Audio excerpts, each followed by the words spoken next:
Hi friends. If you're enjoying my videos, please hit the like button. It helps the YouTube algorithm notice me. Now sit back, relax, and enjoy the story. The summer of 2019 changed everything for me. I was 15 then, eager to attend what seemed like the perfect summer camp. Pine Ridge Safety Camp promised adventure, learning, and unforgettable memories.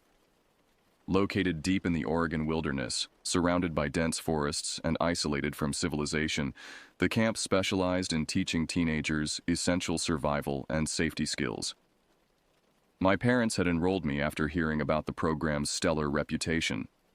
Real police officers would train us, firefighters would demonstrate rescue techniques, and we'd even witness emergency helicopter demonstrations.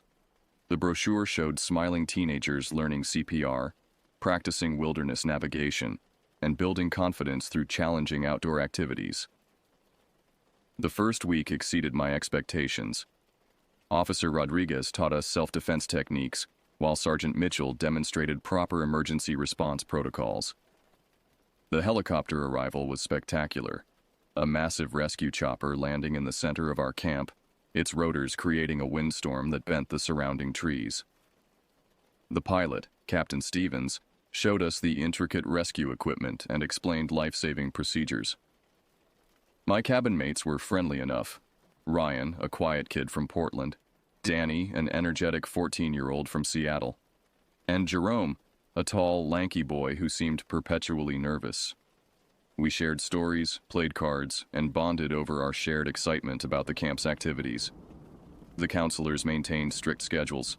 Lights out at 10:30 p.m. sharp, with bathroom visits supervised after 10 p.m.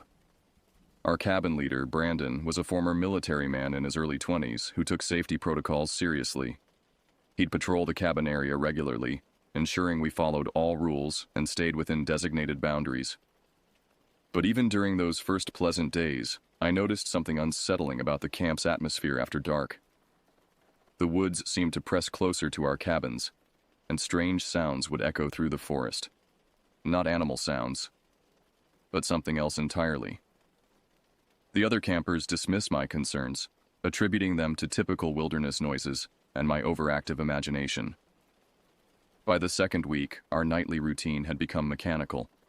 After evening activities and campfire stories, we'd return to our cabins for personal hygiene and preparation for bed. The bathroom facility was a separate building, approximately 50 yards from our cabin, connected by a dimly lit gravel path. The bathroom building itself was unnerving. Built in the 1960s, it featured concrete walls, fluorescent lighting that flickered intermittently, and a constant musty smell that seemed to seep from the very foundation. The main area contained 6 sinks with cracked mirrors, while the back section housed shower stalls and toilet facilities. The building's design created multiple blind spots and acoustic dead zones where sound seemed to disappear entirely. That particular Tuesday night, August 13th, I was running late for the bathroom routine. While my cabin mates had already completed their preparations, I had been delayed by a lengthy phone call with my parents. Brandon granted me permission to visit the bathroom facility but warned me to be quick and return directly to the cabin. Ryan and Danny decided to accompany me, claiming they needed to brush their teeth again. Jerome opted to stay behind, already nestled in his sleeping bag and complaining of a headache. Looking back, I wonder if Jerome sensed something the rest of us couldn't. Some primal instinct warning him to stay away from that building that night. The walk to the bathroom felt different than usual.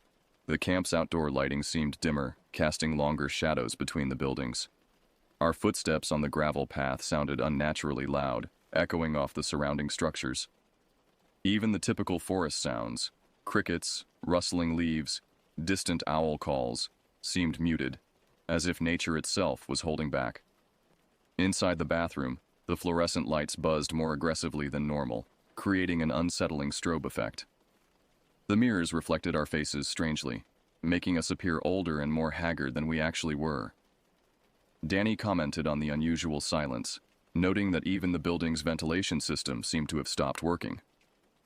As I stood at the sink, mechanically brushing my teeth, I became aware of an unusual sound emanating from the shower area.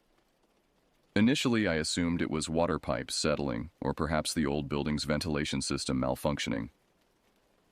But as I continued listening, the sound took on a more disturbing quality. It was singing, definitely human singing, coming from the shower stalls. The voice was deep, masculine, and carried an eerily melodic quality that seemed to reverberate off the concrete walls. The song itself was unrecognizable, not any tune I'd ever heard before. The words were indistinct, almost mumbled, but the melody was clear and deeply unsettling. What made the situation particularly disturbing was the complete absence of running water. The shower area had been officially closed for maintenance since the previous day, with yellow caution tape blocking the entrance. No legitimate reason existed for anyone to be in that section of the building, especially not at this hour. Ryan and Danny had noticed the singing too. We exchanged concerned glances in the cracked mirror, our toothbrushes suspended mid-motion. The singing continued, sometimes growing louder, sometimes fading to barely audible whispers. The voice seemed to move between the shower stalls, suggesting the person was walking back and forth in the restricted area. "Maybe it's just someone who didn't know about the maintenance closure," Danny whispered, though his voice lacked conviction. We all knew the camp's strict protocols about restricted areas, and any counselor or staff member would have been informed about the shower closure. The singing took on a more disturbing quality, repetitive phrases that seemed to loop endlessly. The voice would hit certain notes that made our teeth ache, frequencies that seemed to vibrate through our bones. It was as if whoever was singing knew exactly how to create the most unsettling acoustic effects in that concrete space. Ryan, typically the bravest among us, decided to investigate. Against my better judgment, I followed him toward the shower area, while Danny remained frozen at the sink, his face pale with fear. Ryan approached the shower entrance with cautious steps, his sneakers squeaking against the damp concrete floor. The yellow caution tape had been torn down, hanging in strips from the doorframe like grotesque party streamers. The singing continued, now clearly coming from the farthest shower stall, echoing off the walls with an almost supernatural resonance. When Ryan peered around the entrance, his reaction was immediate and terrifying. He jumped backward with such force that he nearly knocked me over, his face drained of all color. His mouth opened and closed soundlessly, as if he were trying to scream but couldn't produce any sound. His eyes remained fixed on the shower entrance, wide with genuine terror. "What did you see?" I demanded, grabbing his arm. Ryan's entire body was trembling, and he seemed unable to form coherent words. He just pointed toward the shower entrance, his hand shaking violently. Driven by morbid curiosity and the need to understand what had terrified my friend so completely, I stepped toward the entrance myself. The singing had stopped abruptly, replaced by an oppressive silence that seemed to press against my eardrums. The shower area was darker than the main bathroom, with only 2 functioning lights casting harsh shadows between the stalls. What I saw will forever be burned into my memory. In the farthest shower stall stood a man, completely motionless. He was wearing nothing but stained boxer shorts, his body unnaturally pale and seemingly malnourished. His hair was long and unkempt, hanging in greasy strands over his face. But what terrified me most was his posture. He stood perfectly still, facing the wall, his arms hanging limply at his sides. The man didn't respond to our presence. He didn't turn around, didn't acknowledge us in any way. He simply stood there, like a grotesque statue, completely motionless. The silence stretched for what felt like hours, but was probably only seconds. Then, without warning, he began singing again. The same haunting melody, but now it seemed to come from everywhere at once, bouncing off the walls and ceiling. I stumbled backward, my heart racing. This wasn't a counselor or maintenance worker. This was a stranger, an intruder who had somehow entered our supposedly secure camp. The implications were terrifying. If this man could enter the bathroom facility undetected, what else might he be capable of? Ryan and I ran from the bathroom facility as if our lives depended on it. Our feet pounded against the gravel path, sending stones flying in all directions. Danny, who had witnessed our panicked exit, abandoned his position at the sink and followed us into the night without question. Behind us, the singing continued, now seeming to follow us through the darkness. We burst through our cabin door with such force that it slammed against the wall, startling Jerome awake. The sound of our panicked breathing filled the small space as we struggled to catch our breath and process what we had witnessed. Brandon, who had been reviewing the next day's schedule at his desk, immediately sensed something was seriously wrong. "What happened?" he demanded, rising from his chair. His military training was evident in his immediate alertness and the way he quickly assessed our frightened state. Ryan was still too shaken to speak coherently. He sat on his bunk, staring at the floor and occasionally glancing toward the cabin door as if expecting something to follow us. Danny kept looking out the window, his face pressed against the glass, watching the bathroom facility in the distance. I forced myself to explain what we had encountered, describing the unauthorized singing, the man in the shower, and his disturbing, motionless stance. Brandon listened intently, his expression growing increasingly serious as I provided more details about the intruder's appearance and behavior. "Stay here," Brandon ordered, grabbing his radio and a flashlight from his desk. "Lock the door behind me and don't open it for anyone except me or another counselor you recognize." He also retrieved something from his locked desk drawer. I caught a glimpse of what appeared to be a security device, though I couldn't identify it specifically. As Brandon prepared to leave, Jerome finally spoke up. "I heard the singing too," he admitted quietly. "I thought I was imagining it, but it's been going on for the past 3 nights. Always around this time. Always from the bathroom building." This revelation sent a new wave of terror through our group. If the intruder had been present for multiple nights, it meant our camp's security had been compromised for days without anyone in authority knowing about it. Brandon left the cabin with grim determination, his flashlight beam cutting through the darkness as he approached the bathroom facility. From our cabin window, we watched his progress, our faces pressed against the glass like frightened children. The singing had stopped completely, and the camp seemed unnaturally quiet. When Brandon reached the bathroom building, he paused at the entrance, apparently listening for any sounds from inside. We could see him speaking into his radio, likely calling for backup or reporting the situation to the camp administration.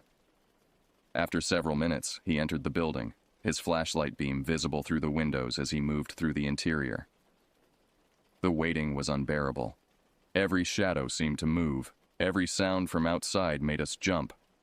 Danny had armed himself with a baseball bat from the cabin's sports equipment, while Ryan sat on his bed, still trembling and occasionally muttering fragments of what he had witnessed.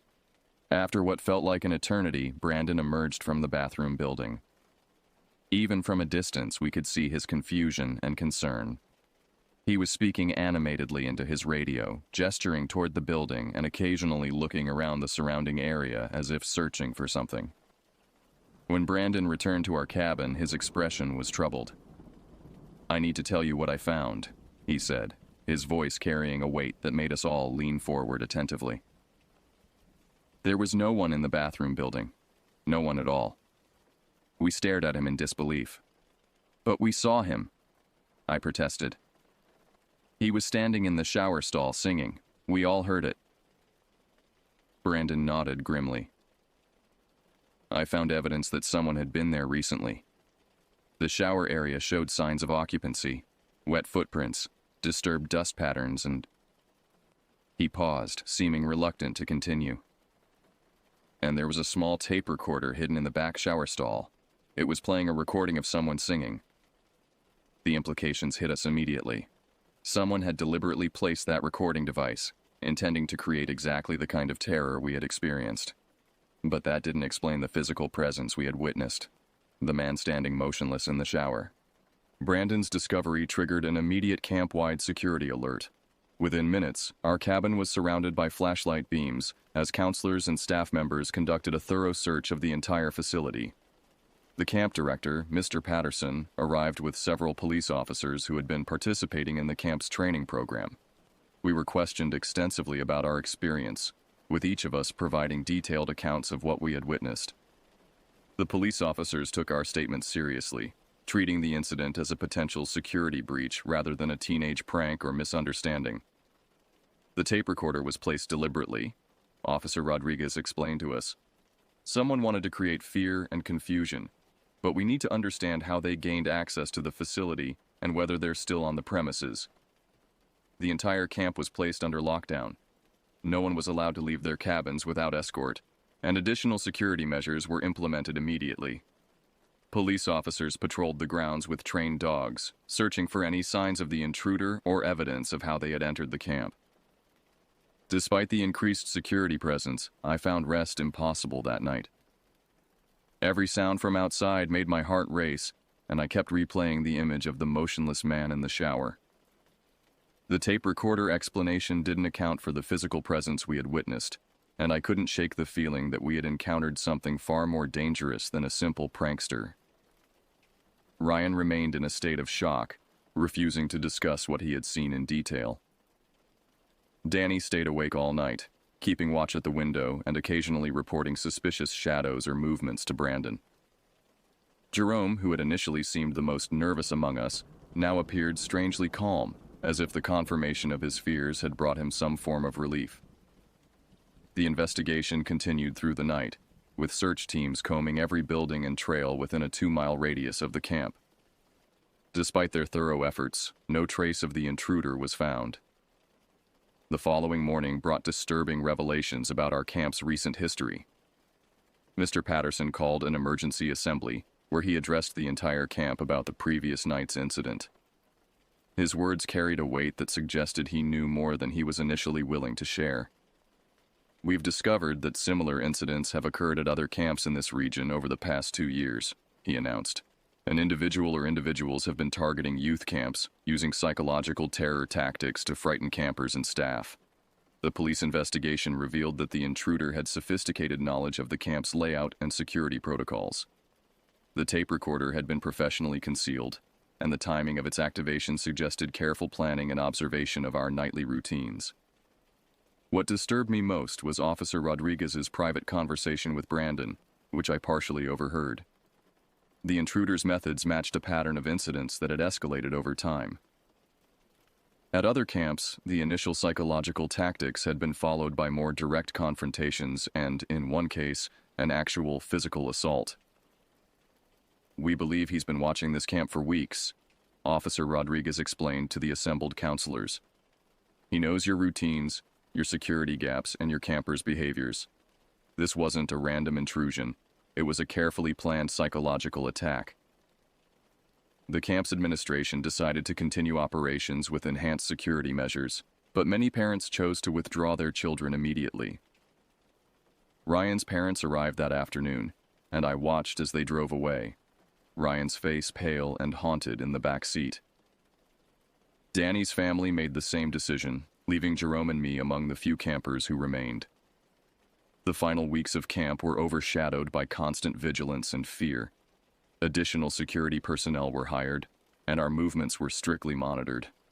The bathroom facility was permanently closed, with temporary facilities installed closer to the cabin areas. But the psychological damage was done. Even with increased security, I felt constantly watched. Every shadow seemed to hide a threat. Every unexpected sound made me jump. The man in the shower had achieved his goal. He had stolen our sense of safety and replaced it with persistent, gnawing fear. Years later, I still think about that night and wonder who he was and what motivated him to terrorize children. The incident taught me that true horror doesn't require supernatural elements. Sometimes the most frightening monsters are the ones that walk among us, wearing human faces and carrying human malice. The experience changed my perspective on safety and trust. I learned that even in supposedly secure environments, supervised by responsible adults and protected by established protocols, danger can still find a way to intrude. That lesson, learned at 15 in a concrete bathroom facility surrounded by Oregon wilderness, has stayed with me ever since. Sometimes, in quiet moments, I still hear echoes of that haunting melody, and I'm reminded that some experiences leave marks that never fully heal. The man in the shower may have disappeared into the night, but the terror he created continues to resonate.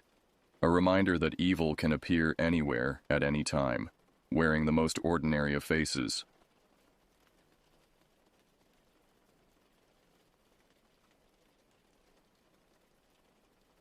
The summer of 2019 marked my 14th year attending sheriff's camp at Devil's Lake, though I never imagined it would be my last.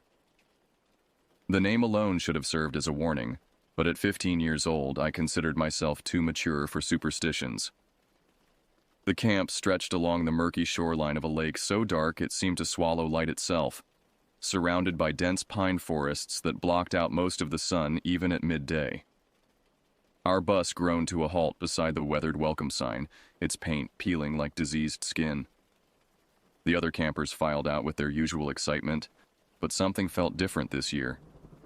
The air hung thick and oppressive, carrying the stench of rotting vegetation from the lake's edge. Even the counselors seemed more subdued than usual, their welcoming smiles forced and brittle. Sheriff Daniels, a grizzled man whose uniform had seen better decades, delivered the standard orientation speech with his trademark stern expression. His weathered face bore new lines of stress, and his eyes kept darting toward the tree line as if expecting something to emerge from the shadows. The rules felt more urgent this year, delivered with an edge that suggested real consequences rather than simple camp protocol. "Stay within designated areas at all times," he barked, his voice carrying across the assembled group. "No wandering after lights out, no exceptions. If you hear anything unusual during the night, alert a counselor immediately. Do not investigate on your own." The emphasis on those final words sent an involuntary shiver through my body, though I attributed it to the unseasonably cool breeze coming off the water. The camp's layout remained unchanged from previous years, yet everything seemed somehow more sinister. The boys' tents clustered near the lake's edge, where the ground remained perpetually damp and gave off an earthy, almost grave-like smell. The girls' cabins sat deeper in the woods, connected by narrow dirt paths that twisted between ancient trees whose branches formed a canopy so thick that even during daylight, the area remained shrouded in perpetual twilight.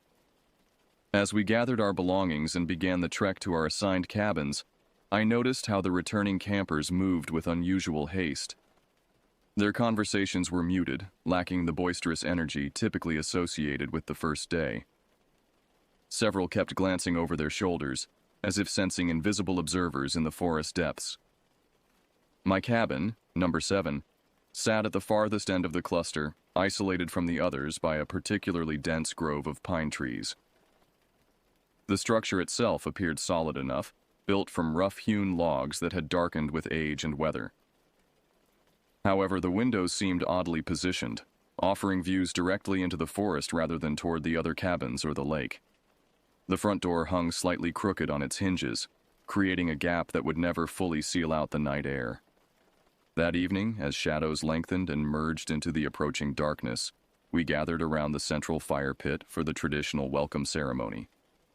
The flames cast dancing patterns across our faces, creating shifting masks that transformed familiar features into something unsettling. The crackling wood provided the only sound as we settled onto the rough log benches arranged in concentric circles around the fire. Our cabin leader, a college-aged woman named Christina, waited until the last whispers died away before beginning her story. Her voice carried clearly in the still air, but there was a tremor beneath her confident tone that suggested she believed every word she spoke. "Years ago," she began, her eyes reflecting the firelight. "This camp was the site of a tragedy that still echoes through these woods. A young girl named Jennifer, only 13 years old, came here with dreams of adventure and friendship. She was an excellent swimmer, confident in the water, which made what happened all the more shocking." The fire seemed to dim as she spoke, though no wind stirred the air. Around the circle, campers leaned forward, drawn into the narrative despite their better judgment. On her third night here, Jennifer couldn't settle down. She felt restless, confined by the cabin walls. Against all rules, she slipped out after midnight and made her way down to the lake. The water called to her, dark and inviting under the moonless sky. What possessed her to enter that black water alone, we'll never know. Christina paused, allowing the weight of her words to settle over us. In the silence, I could hear the distant lapping of water against the shore, a sound that now seemed ominous rather than soothing. They found her body 3 days later, tangled in the underwater roots near the deepest part of the lake. The strange thing was, there were no signs of struggle, no indication that she had tried to swim back to shore. It was as if something had simply drawn her down into the depths and held her there. A log in the fire collapsed, sending sparks spiraling upward into the darkness. Several campers jumped at the sudden sound, nervous laughter rippling through the group. But death wasn't the end for Jennifer, Christina continued, her voice dropping to barely above a whisper. The staff started reporting strange incidents shortly after her funeral. Wet footprints appearing in the cabins despite locked doors. The sound of someone moving through the woods at night, always just beyond the reach of flashlight beams.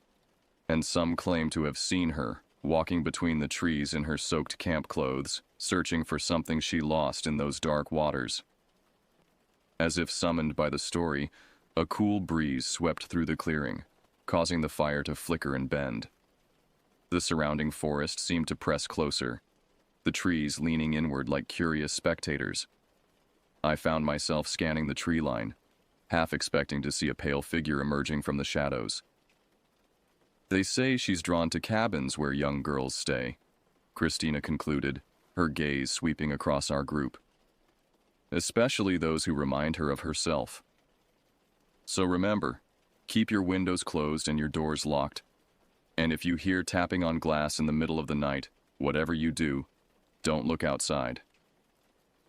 The story ended, but the atmosphere it created lingered like smoke. As we made our way back to our cabins through the winding forest paths, every snapping twig and rustling leaf seemed magnified. The beam of my flashlight carved a narrow tunnel through the darkness, beyond which anything could be hiding. Our cabin felt smaller once we were all inside, the rough log walls seeming to press inward as 8 girls tried to settle in for the night. The air inside was stale and humid, carrying the lingering scent of previous occupants and something else I couldn't quite identify. Something damp and organic, like wet earth or decaying leaves.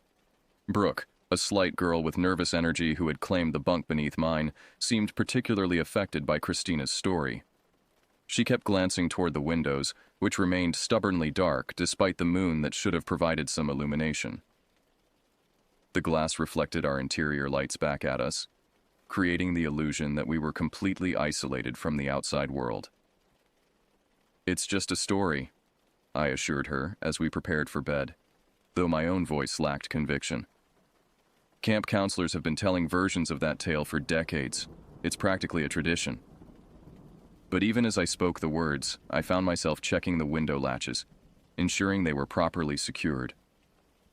The gaps around the door frame seemed wider than they had during daylight, creating dark spaces where anything might be watching.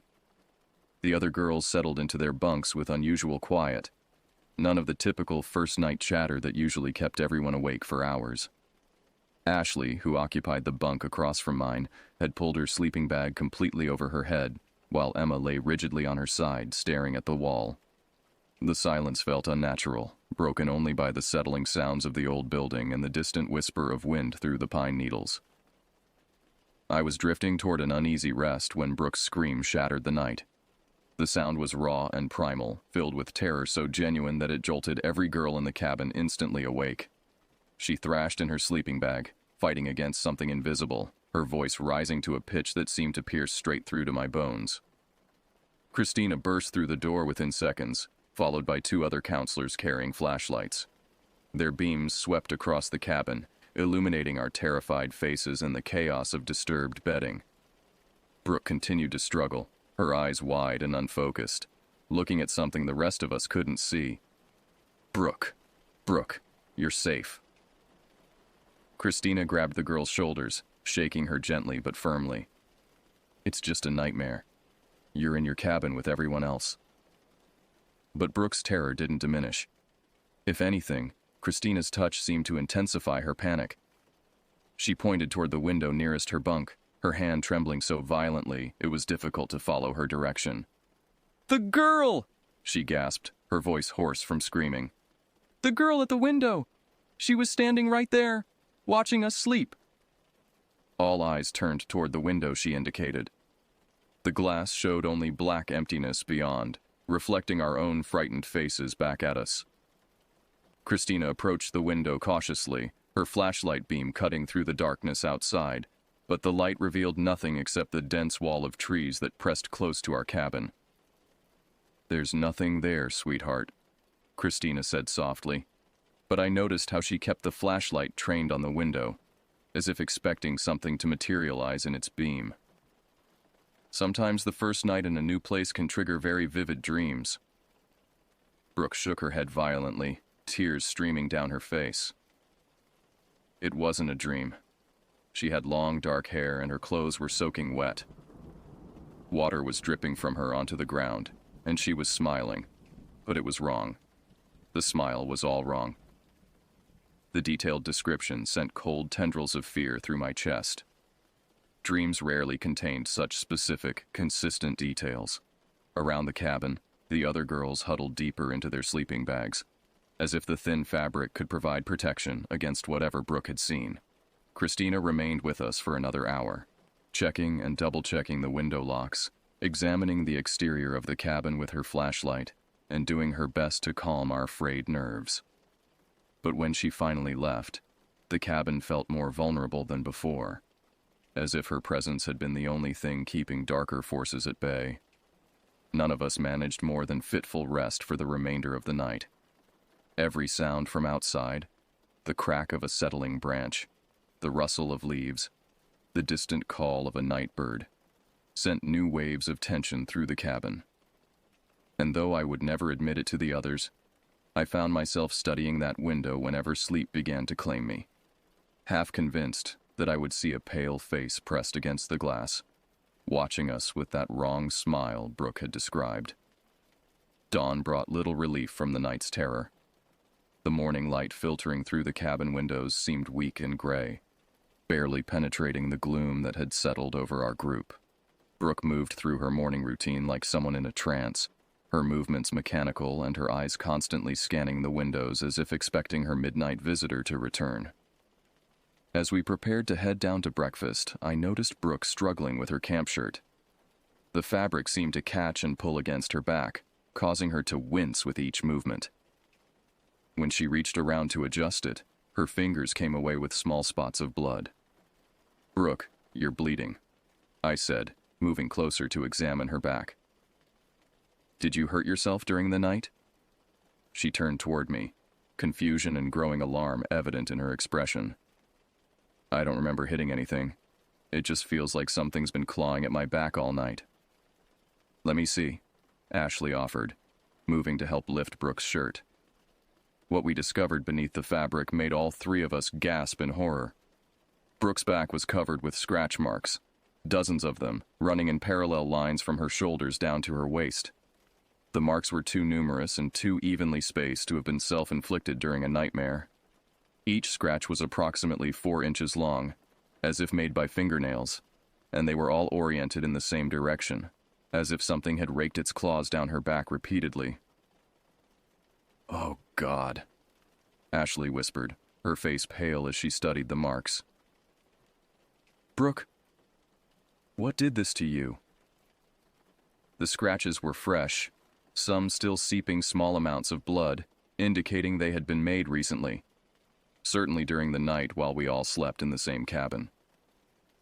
The precision and pattern of the marks suggested deliberate intent rather than accidental injury. Brooke twisted to try to see her own back in the small mirror mounted on the cabin wall, but the angle made it impossible. "I felt something during the night," she said slowly, her voice barely above a whisper. "I thought it was part of the nightmare, but there was this sensation of fingers trailing across my skin, cold fingers." The three of us stood in stunned silence, trying to process what we were seeing. The logical part of my mind scrambled for rational explanations.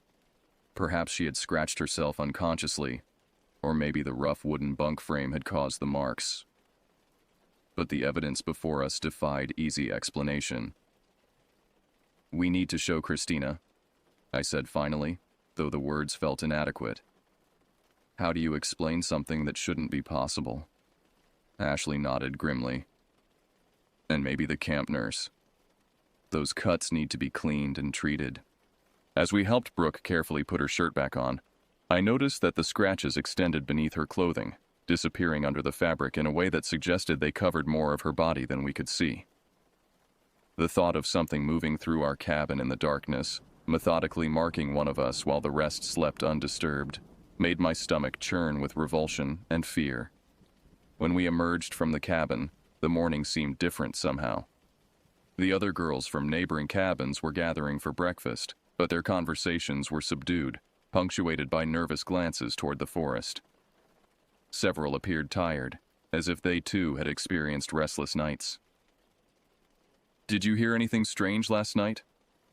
Emma from Cabin 6 asked as we passed. "We kept hearing sounds outside our windows, like someone walking around the building. But when we looked, there was nothing there." "Footsteps," confirmed another girl. "Wet footsteps, like someone had just come out of the lake." The reports from other cabins sent new waves of unease through our group. Whatever had visited us during the night hadn't limited itself to Cabin 7. The realization that multiple locations had experienced supernatural activity suggested something far more serious than a simple nightmare or isolated incident. As we made our way toward the dining hall, Brooke's condition continued to deteriorate. She moved stiffly, favoring her back, and her face had taken on a grayish pallor that made her look ill. The scratch marks were clearly causing her significant pain, and I began to worry about the possibility of infection. "I can't stay here," she said suddenly, stopping in the middle of the path. "I need to go home. Something is very wrong with this place, and I don't think any of us are safe." Looking at her haunted expression and the evidence of what had been done to her during the night, I found it impossible to argue with her assessment. Whatever force had marked her was clearly capable of more than just leaving scratches, and the thought of what might happen during a second night filled me with dread. By mid-morning, Brooke's parents had arrived to take her home. The sight of the scratch marks had shocked them into immediate action, and they demanded answers that the camp staff couldn't provide. Sheriff Daniels examined the marks personally, his weathered face growing increasingly grim as he studied the precise pattern of the wounds. "These weren't self-inflicted," he concluded grimly. "Something or someone did this deliberately. We're treating this as a potential assault." The word assault sent ripples of fear through the remaining campers. If the authorities considered this a criminal matter, it meant they took the threat seriously. But how do you investigate an assault committed by something that leaves no physical evidence except the marks on its victim? As Brooke's family packed her belongings, she pulled me aside for a final conversation. Her eyes were wide with a fear that went beyond simple concern for her own safety. "Promise me you'll be careful," she whispered urgently. "Whatever did this to me, it's still here. I could feel it watching me all morning, even in daylight. It's not finished with this place." Her words carried a conviction that made my skin crawl. The idea that some malevolent presence remained active during daylight hours had never occurred to me, but Brooke's certainty was unsettling. She had been the primary target so far. Perhaps she had developed some kind of sensitivity to whatever force had marked her. "What did you see at the window?" I asked, needing to understand what we might be facing. "You mentioned details that seemed too specific for a dream." Brooke glanced around to ensure we weren't overheard, then leaned closer. It was a girl, maybe our age, with long dark hair that hung down like wet seaweed. Her skin was so pale it almost glowed in the darkness. But the worst part was her eyes. They were completely black, like pools of lake water. And when she smiled, I could see that some of her teeth were missing, like they had been knocked out. The description made my blood feel thick and cold in my veins. The detail about missing teeth was particularly disturbing. It suggested violence, perhaps connected to the drowning Christina had described around the campfire. She pressed her face against the glass. Brooke continued, her voice growing weaker. Her breath fogged the window, and she used her finger to write something in the condensation. I couldn't read it from inside, but it looked like a name. What name? I asked, though part of me didn't want to know. Jennifer, Brooke whispered. She wrote Jennifer on the window, and then she pointed at me, like she was choosing me for something. The connection to Christina's campfire story was impossible to ignore. Either Brooke's subconscious had incorporated elements from the tale into a vivid nightmare, or something far more disturbing was occurring at the camp. Given the physical evidence of the scratch marks, I found myself leaning toward the latter explanation. After Brooke's departure, the camp felt fundamentally changed. The counselors moved with obvious tension, constantly scanning the tree line and checking on campers more frequently than usual. Several activities were canceled without explanation, and new rules appeared overnight. No one was allowed outside the main areas without direct supervision, and all cabin windows were to remain closed and locked regardless of the heat. Ashley and I found ourselves alone in cabin 7, the absence of our roommates making the space feel larger and more vulnerable. The empty bunks served as constant reminders of what had happened, and I caught myself checking the windows compulsively throughout the day. Maybe we should ask to be moved to a different cabin, Ashley suggested as we prepared for our second night. Somewhere closer to the counselors' quarters. The idea held obvious appeal, but something deeper made me reluctant to abandon cabin 7. Perhaps it was stubborn pride, or maybe a feeling that running away would only delay an inevitable confrontation. Whatever force had targeted Brooke might simply follow us to a new location, and at least here we knew what to expect. Let's try one more night, I said, though the words felt hollow even as I spoke them. If anything happens, we'll demand to be moved first thing in the morning. Ashley nodded reluctantly, but I could see the fear in her eyes. Neither of us truly believed we would make it through the night without incident, and the thought of facing whatever had marked Brooke with only the two of us for protection felt like an impossible challenge. As darkness fell over the camp, the forest seemed to press closer to our cabin. The familiar sounds of evening, birds settling for the night, small animals moving through the underbrush, the distant lapping of lake water, were notably absent. The silence felt unnatural, as if the entire ecosystem was holding back, waiting for something to begin. The hours crawled by with excruciating slowness, as Ashley and I lay in our bunks, neither of us able to achieve anything resembling real sleep. Every settling sound from the old building made us tense, and the darkness beyond our windows seemed to pulse with malevolent intent. We had positioned ourselves so that we could monitor all the windows simultaneously, though I questioned what we would actually do if something appeared. Around midnight, the first sign of trouble manifested as a subtle change in the cabin's atmosphere. The air grew noticeably colder, and our breath began to form small clouds in the previously warm space. The temperature drop was so rapid and pronounced that it couldn't be attributed to normal weather patterns.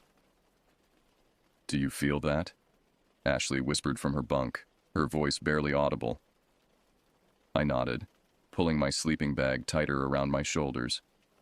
The cold seemed to seep through the fabric and into my bones, a penetrating chill that no amount of covering could ward off. Worse than the temperature change was the quality of the air itself. It had taken on a thick, oppressive feel, like breathing underwater. Then came the sound we had been dreading, a soft tapping against the window glass. The rhythm was deliberate and patient, 3 taps followed by a pause, then 3 more taps. The sound was too precise to be caused by wind-blown debris, and too persistent to be coincidental. Ashley and I exchanged terrified glances, neither of us willing to look toward the window where the tapping originated. The sound continued for several minutes, maintaining its measured rhythm, as if whatever was making it knew we were awake and listening.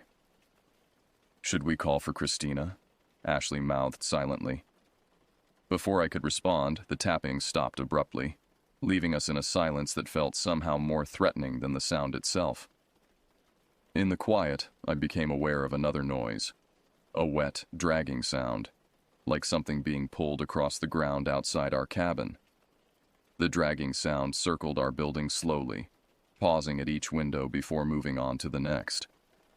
Whatever was making the noise seemed to be conducting a methodical inspection of our cabin, searching for the optimal point of entry. The thought of something testing our defenses while we lay helpless inside made my heart race with panic. When the dragging sound reached the window beside my bunk, I caught a glimpse of movement in my peripheral vision. Against every instinct screaming at me to hide, I turned my head slightly and saw a shadow passing by the glass.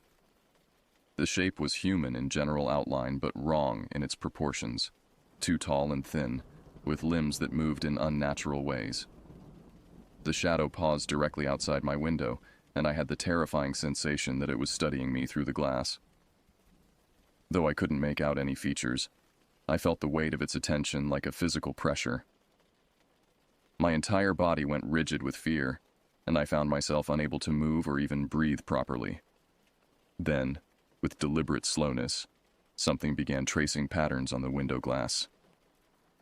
The sound was unmistakable, fingernails dragging across the surface, creating designs that I couldn't see but could hear with perfect clarity. The patterns were complex and purposeful, suggesting intelligence behind the actions rather than random scratching. Ashley had buried her head completely under her sleeping bag, her entire body trembling with fear. I wanted to follow her example, but something kept my eyes fixed on the window where the scratching continued. The patterns seemed to be building toward something, growing more elaborate and urgent with each passing moment. Suddenly, the scratching stopped, and a new sound filled the cabin. Breathing. Slow, deliberate breathing that seemed to come from everywhere at once. The sound was wrong somehow, too wet and labored, like someone trying to breathe through water. Each exhale created a slight fogging on the window glass, confirming that something was indeed pressed against the outside surface. In the condensation created by that unnatural breathing, letters began to appear. Slowly, deliberately, as if written by an invisible finger, a message formed on the glass. "Let me in." The words hung there in the foggy condensation, clearly visible even in the darkness. They were written in a shaky, uneven script that suggested great effort or distress. Below the first message, more words appeared. "So cold." My rational mind struggled to process what I was seeing. Condensation doesn't form letters on its own, and the temperature differential required to create fog on glass should have been impossible given the current weather conditions. Yet the evidence was right there before me, undeniable and terrifying. The messages continued to appear. "Help me. Please. So alone." Each new word sent fresh waves of terror through my body, but beneath the fear I began to feel something else, a strange, inappropriate sympathy. The messages seemed desperate rather than threatening, suggesting someone in genuine distress rather than a malevolent entity seeking to cause harm. That moment of sympathy nearly proved disastrous. Without conscious thought, I found myself moving toward the window, drawn by an inexplicable urge to respond to the pleas for help. My hand actually reached for the window latch before Ashley's terrified voice snapped me back to reality. "Don't!" she hissed from beneath her sleeping bag. "Remember what happened to Brooke." The reminder of Brooke's scratch marks shattered whatever influence had been pulling me toward the window. I jerked my hand back and stumbled away from the glass, my heart pounding with the realization of how close I had come to making a potentially fatal mistake. The breathing outside continued for several more minutes before gradually fading away. The messages on the window remained visible until the condensation naturally evaporated, leaving behind only normal glass that reflected our terrified faces back at us. We spent the rest of the night huddled together in the center of the cabin, as far from all windows as possible, waiting for dawn to release us from our vigil. Neither of us spoke about what we had experienced, as if putting it into words might somehow make it more real, or powerful. When morning finally arrived, we discovered something that made our blood freeze. Wet footprints on the ground outside our cabin, circling the building exactly as we had heard during the night. The prints were roughly human-shaped, but wrong in their proportions, too long and narrow, with what appeared to be claw marks at the ends where toes should have been. The discovery of the footprints prompted an immediate investigation by camp authorities, though their efforts yielded more questions than answers. Sheriff Daniels brought in additional personnel, including a crime scene photographer who documented the prints before they could be disturbed by foot traffic or weather. The prints told a disturbing story. They began at the lake's edge, suggesting whatever had made them had emerged directly from the water. The trail led up through the forest to our cabin, where they circled the building multiple times before returning toward the lake. Most unsettling was the fact that the prints showed no signs of the natural deterioration that should have occurred overnight. They remained sharp and clear, as if they had been made moments before discovery. "I've never seen anything like these," admitted Dr. Patterson, a local expert in wildlife tracking who had been called in to analyze the prints. "They're humanoid in general shape, but the proportions are all wrong. The stride length suggests someone at least 7 feet tall, but the width indicates an impossibly narrow build." The measurements confirmed what Ashley and I had observed. Whatever had visited us was not entirely human, at least not in any conventional sense. The revelation sent new waves of panic through the remaining campers, and several more families arrived throughout the day to collect their children.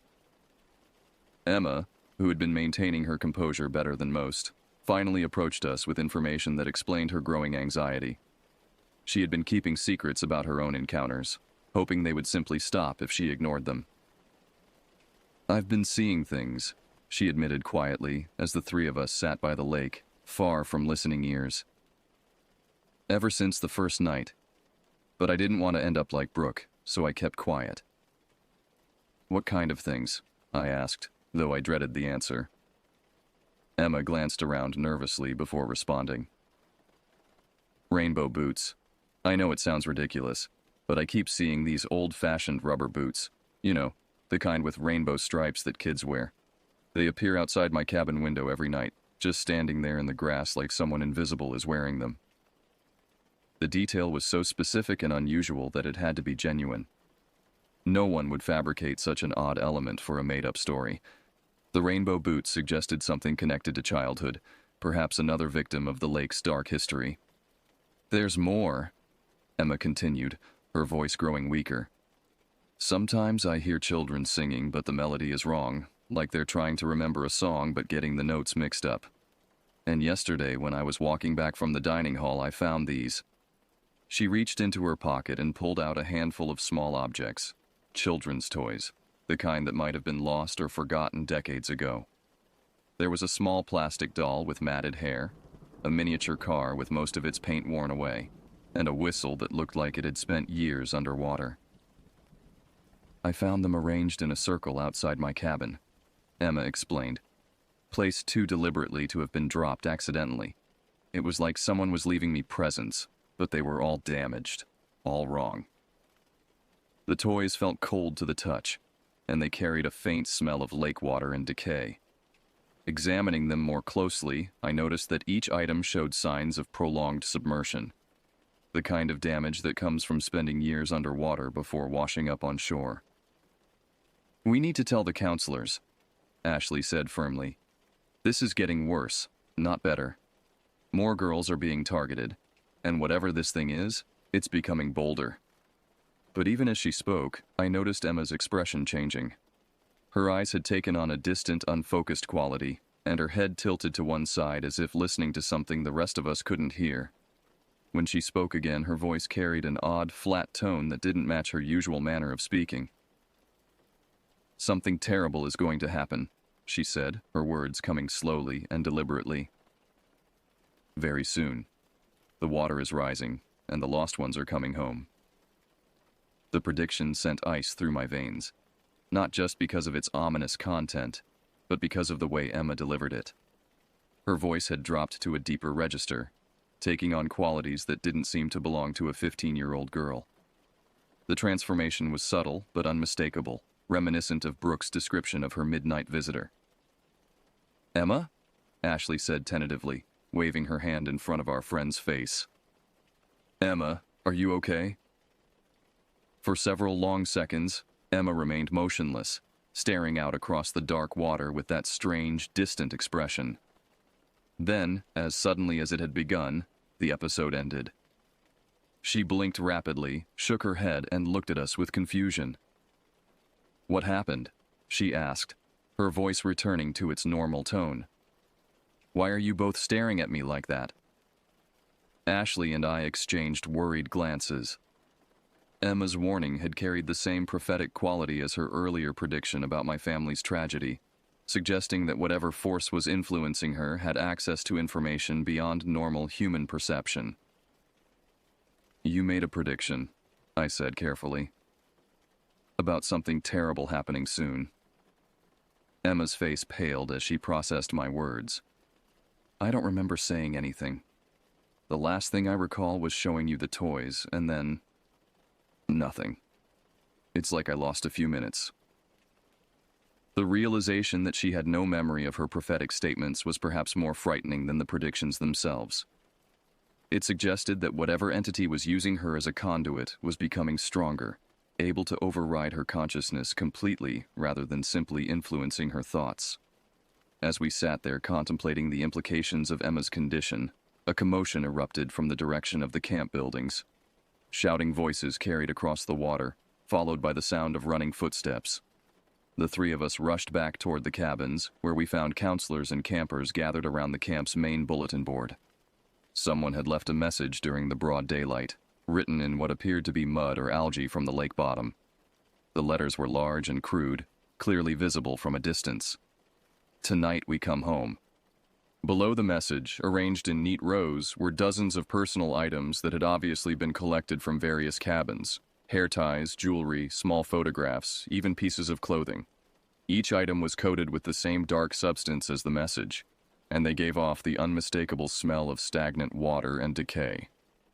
The implications were clear. Whatever forces were at work had unlimited access to our living spaces, despite locked doors and constant supervision. They could enter and exit at will, taking whatever they wanted as trophies or warnings. Most disturbing of all, the message suggested that tonight would bring a final confrontation, an event that would eclipse everything that had happened so far. As darkness approached, the atmosphere at camp reached a breaking point. Sheriff Daniels had called in additional law enforcement, and the state police had established a perimeter around the entire facility. Floodlights were brought in to illuminate the forest surrounding the cabins, though their harsh beams seemed to create more shadows than they eliminated. Most of the remaining campers had been moved to the dining hall, where they could be monitored constantly by multiple adults. However, a few of us, those who had been most directly involved in the supernatural encounters, were kept in our original cabins under the theory that we might serve as early warning systems for whatever was coming. Ashley, Emma, and I found ourselves alone in Cabin 7 once again, though this time we were supposedly protected by electronic monitoring equipment and guards positioned around the perimeter. The presence of additional security provided little comfort, as we all understood that conventional measures had proven useless against whatever force we were facing. Emma's condition had deteriorated throughout the afternoon. She spoke in fragments, responding to conversations that only she could hear, and her eyes rarely focused on anything in the present moment. Several times, she had attempted to walk toward the lake before being gently redirected by the counselors monitoring us. "They're calling to me," she said during one of her more lucid moments. "All the children who went into the water and never came back. They want me to join them." The revelation that there had been multiple drowning victims over the years added a new dimension to our situation. Perhaps Jennifer was not the only restless spirit haunting the camp. The lake might be holding dozens of lost souls, all seeking to reclaim what they had left behind in the world of the living. As night fell, the electronic monitoring equipment began malfunctioning. Sensors designed to detect movement showed constant motion where nothing was visible, and thermal cameras picked up cold spots that moved through the forest with apparent intelligence. The guards' radios filled with static whenever they tried to communicate, and their flashlights flickered unpredictably despite fresh batteries. The first sign of supernatural activity came as a change in the water itself. Through our cabin windows, we could see the lake's surface beginning to glow with a faint phosphorescent light. The illumination wasn't reflected from any external source. It seemed to emanate from deep within the water, as if something massive was rising from the depths.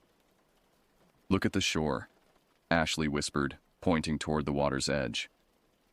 Dark figures were emerging from the lake, moving with the slow, deliberate pace of those long accustomed to underwater existence.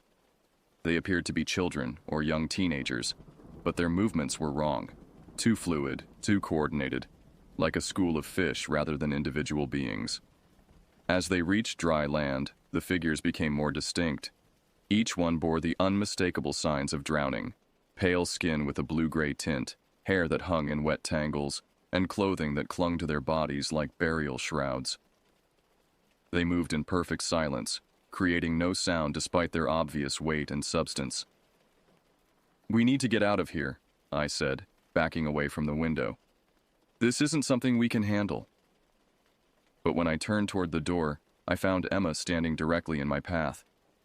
Her eyes were completely black now, reflecting the phosphorescent glow from the lake, and when she smiled, I could see that some of her teeth had become loose and discolored. "Too late," she said in a voice that carried the sound of rushing water. "They've been waiting so long and now they're home." The transformation in Emma was complete now.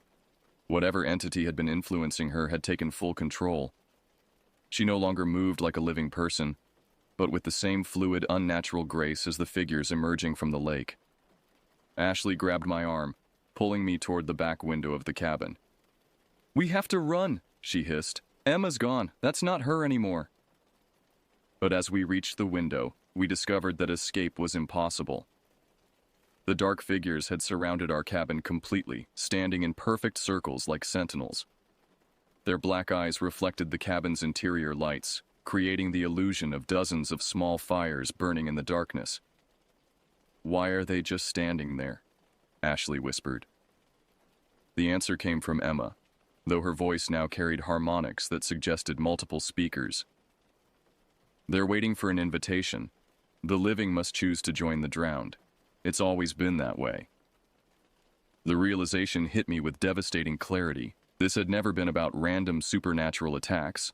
The scratch marks on Brooke, the prophetic warnings, even the personal items taken from our cabins. Everything had been designed to create fear and desperation, to drive us toward a single moment of choice. "You want us to come willingly," I said, understanding flooding through me. "That's why you haven't simply taken us. You need us to choose." Emma's transformed features arranged themselves into an expression of terrible joy. "The lake is so lonely. So many friends waiting in the dark water, and so few new companions to join them. But you understand now. You can see how beautiful it would be, floating forever in the cool darkness, never aging, never dying, never alone." The offer carried a seductive quality that I found difficult to resist. The idea of escaping all future pain and uncertainty, of joining a community of eternal children in the peaceful depths, held an appeal that transcended rational thought. Ashley's grip on my arm tightened, her fingernails digging into my skin hard enough to draw blood. The sharp pain cut through the supernatural influence, allowing me to think clearly for a moment. "No," I said firmly, as much to convince myself as to reject the offer. "We're not going with you." Emma's expression shifted to one of profound sadness, though the alien intelligence behind her eyes remained unchanged. "Then you'll have to watch everyone else make that choice, one by one, until you're the only one left. And eventually, the loneliness will bring you to us anyway." The sound of breaking glass from the direction of the dining hall confirmed that the supernatural assault had begun in earnest. Screams and shouts carried through the night air, suggesting that our situation was not unique. The entire camp was under siege by forces that conventional defenses could not stop. Through our cabin windows, we could see other figures emerging from the forest. Not the drowned children from the lake, but older presences that moved with ancient authority. These beings appeared to be the original inhabitants of the area, spirits that had been tied to this land long before the camp was built. The indigenous people warned against building here, Emma said, her voice now carrying the whisper of wind through ancient trees. They knew this was a crossing place, where the living and the dead share the same space. But the builders didn't listen, and now the boundary has worn thin. The revelation added context to our supernatural encounters, but it provided no comfort. If anything, the knowledge that we were dealing with multiple layers of spiritual activity made our situation seem more hopeless. As dawn approached, the intensity of the supernatural activity began to diminish. The figures around our cabin slowly retreated toward the lake, moving with the same eerie coordination they had displayed upon arrival. Emma collapsed as whatever had been controlling her finally released its hold, leaving her unconscious but apparently unharmed. By morning, half the camp had been evacuated to local hospitals for treatment of various psychological traumas. The official reports would blame mass hysteria and contaminated water supplies, but those of us who had witnessed the truth knew better. I left sheriff's camp that morning with the knowledge that some places are inherently wrong, that the boundary between life and death is thinner in certain locations than we care to admit. But I also carried something else. A terrible certainty that my connection to that place was not finished. Emma's final prediction, delivered in her own voice as consciousness returned, haunts me still.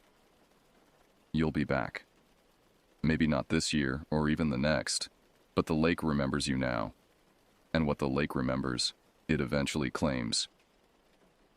3 months later, as I write this account, I learned that my childhood dog and her entire litter had died without explanation, exactly as the transformed Emma had predicted during our bus ride home. The connection between my camp experience and the tragedy at home can't be proven, but the timing was too precise to be coincidental. Sheriff's camp closed permanently after that summer, though the official reasons cited budget constraints rather than supernatural activity. The cabins now stand empty, slowly being reclaimed by the forest that surrounds them. But sometimes, according to local reports, phosphorescent lights can still be seen beneath the surface of Devil's Lake, and children's voices carry across the water on windless nights. I've never returned to that place, though the urge to do so grows stronger with each passing year. The lake calls to me in dreams, showing me visions of peace and eternal friendship in its dark depths. Each time I resist the invitation, but I can feel my resolve weakening. Emma was right. The lake remembers me now. And someday, when the loneliness becomes too much to bear, I fear I may finally answer its call.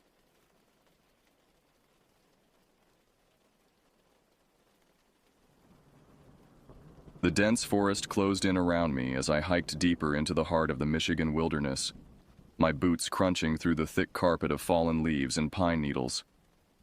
I adjusted the heavy pack on my back, feeling the weight of the survival gear and supplies I'd need for this secret mission.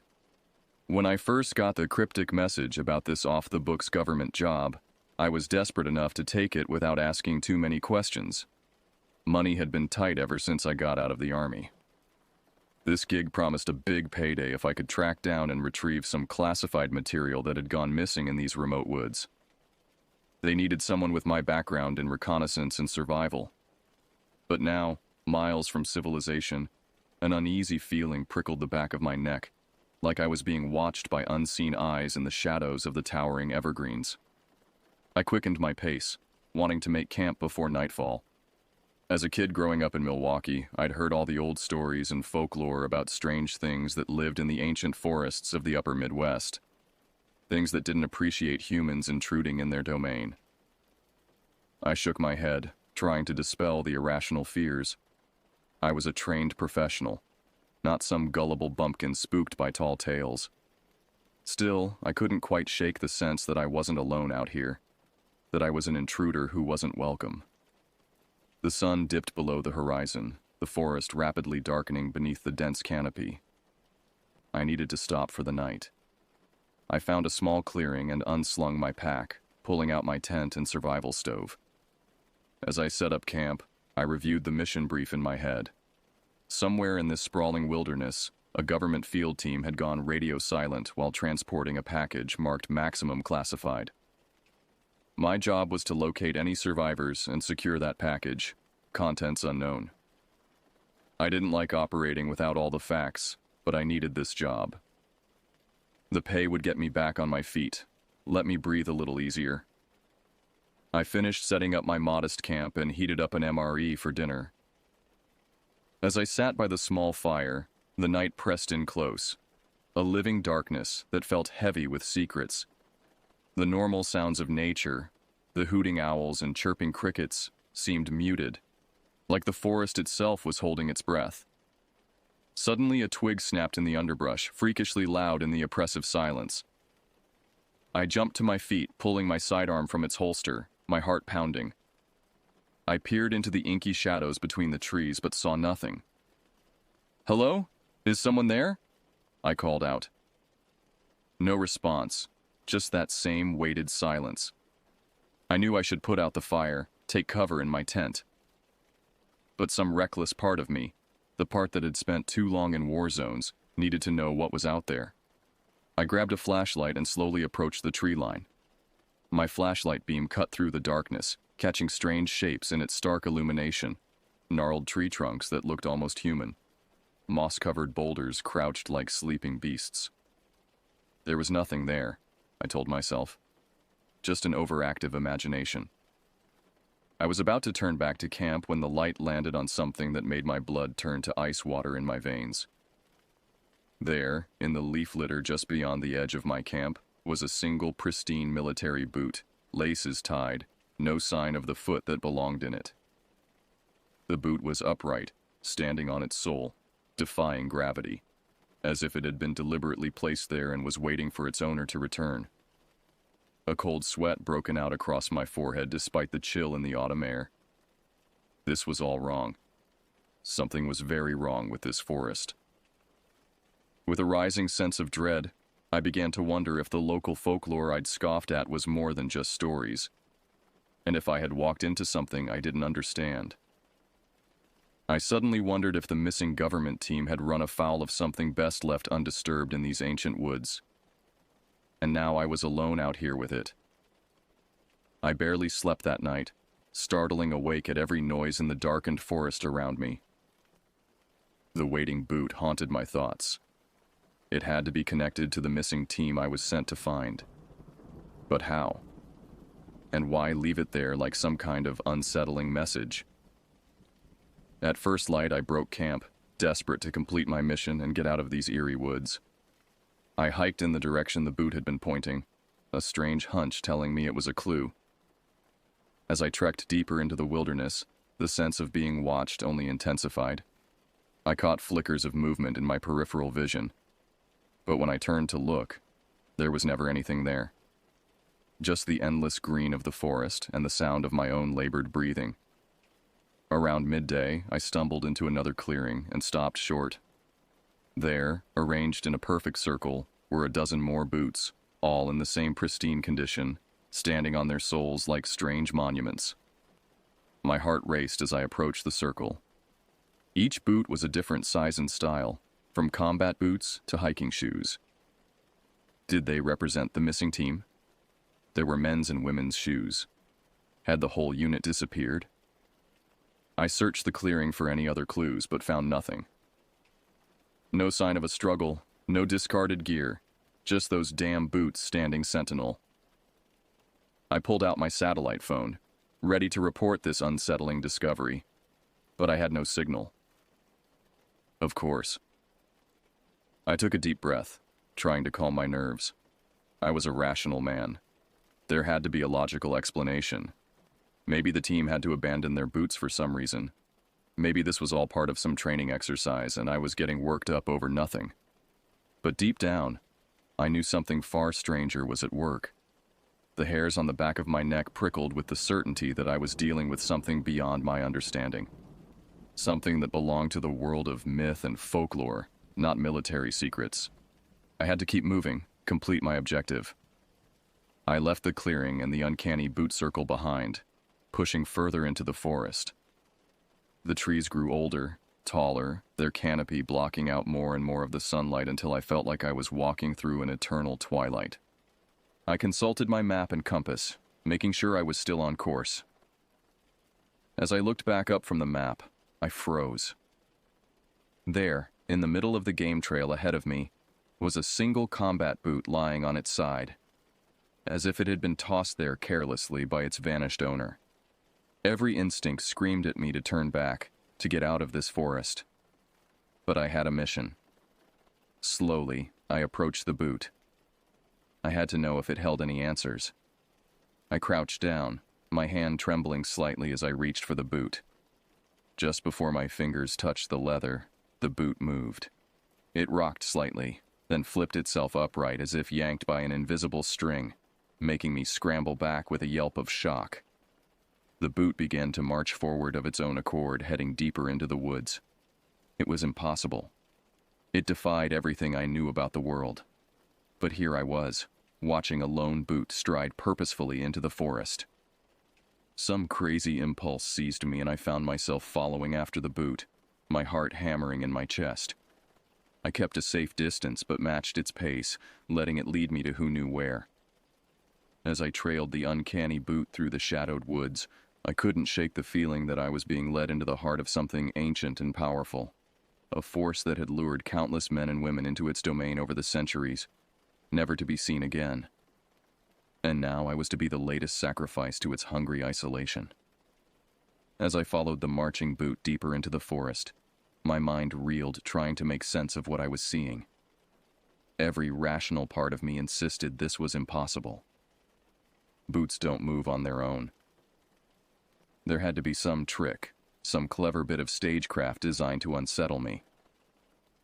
But another part of me, the part that had heard all those old legends growing up, whispered that there were things in this world that defied rational explanations. Ancient things, powerful things, that modern man had forgotten but still lurked in the wild places of the earth. The boot continued its relentless forward motion, never faltering, never slowing. It moved with a purpose, as if called by some unseen force.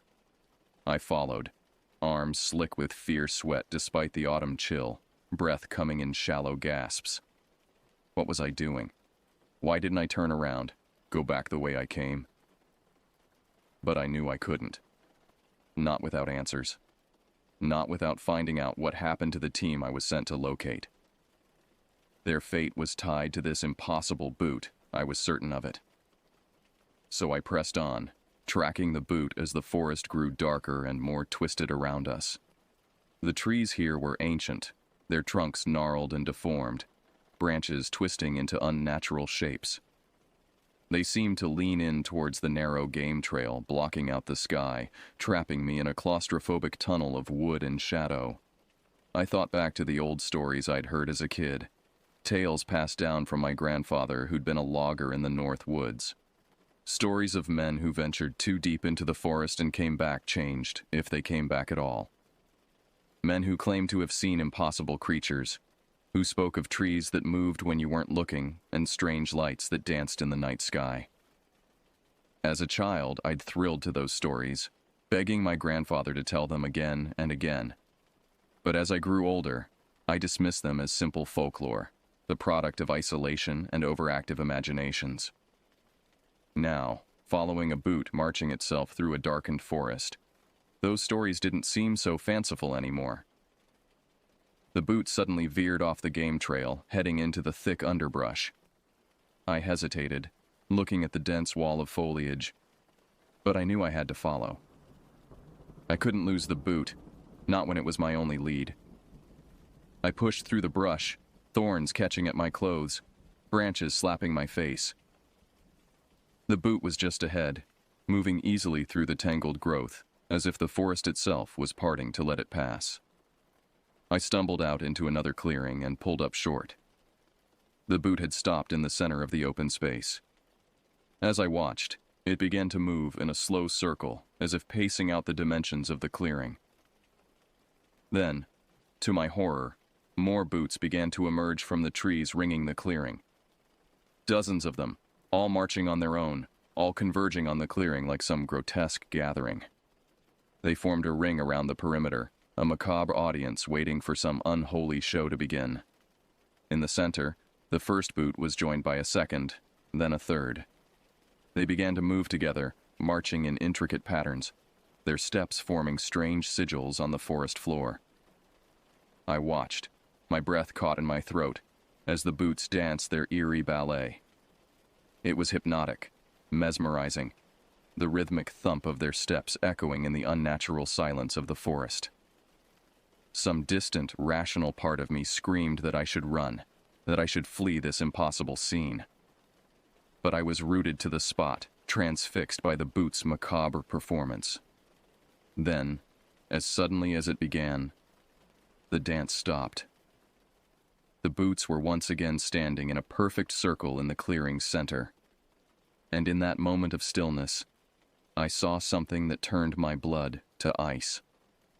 In the center of the circle, the earth was moving, stirring as if something were pushing up from beneath, fighting its way out of the soil. The leaves and dirt shifted, then parted as a hand burst forth from the ground, pale and caked with grave soil, but unmistakably human. A scream lodged in my throat as I watched a figure claw its way out of the forest floor, sloughing off dirt, rising to stand in the center of the ring of boots. It was dressed in the tattered remains of a military uniform, its skin pale and gray. As the figure turned towards me, I saw its face was a ruin, features rotted away, eye sockets dark and hollow. But I recognized the name patch on its chest. It belonged to the commander of the missing unit I'd been sent to find. The thing that had once been a man opened its mouth and a sound emerged, a guttural moan that held an age of sorrow and hunger. And as that terrible sound echoed through the clearing, the boots began to move again, marching towards me with unholy purpose. As the reanimated corpse of the unit's commander lurched towards me, I finally broke free of my paralysis. Blind panic overtook me, and I turned to run, crashing through the underbrush in a desperate bid to escape the nightmarish scene behind me. Branches tore at my face and arms as I ran, but I barely felt them. All I could focus on was putting as much distance as possible between myself and that thing in the clearing. My commander returned from the dead. But even as I fled, my mind reeled, trying to process what I had seen. The marching boots, the resurrected corpse. It defied all reason, all laws of nature. How was this possible? What dark power could reanimate the dead, could control inanimate objects like macabre puppets? I thought back to the old stories, tales of creatures that could shape reality to their whims, blur the line between life and death. Beings older than humanity, powerful and inscrutable. Had the missing unit stumbled across such an entity? As I ran, I reviewed what I knew, trying to piece together a complete picture. The unit had been transporting classified material. Had that been some artifact, some relic tied to these ancient beings? Had they awakened something that should have stayed buried? My lungs burned and my legs ached, but I pushed on, driven by a primal need to escape, to survive. Behind me I could hear the sounds of pursuit, the relentless marching of many feet. But it wasn't just the undead commander chasing me. To my horror, I realized it was the boots, the entire uncanny army of them, and they were gaining ground. I spotted a light ahead through the trees, a campfire. Hope flared in my chest, a ranger station, another hiker, someone who could help. I put on a burst of speed, crashing through the last of the underbrush into a small clearing. But the hope died as quickly as it had risen. The clearing was empty save for a single tent and a dying campfire. No, not quite empty. Arrayed around the campfire like some obscene audience were boots, dozens of them, waiting. I skidded to a halt, my heart in my throat. I was surrounded, the boots closing in from all sides. There was nowhere left to run. As the undead commander and his army of boots emerged from the trees, I truly understood the depths of the horror I was facing. This was no mere monster, no simple undead creature.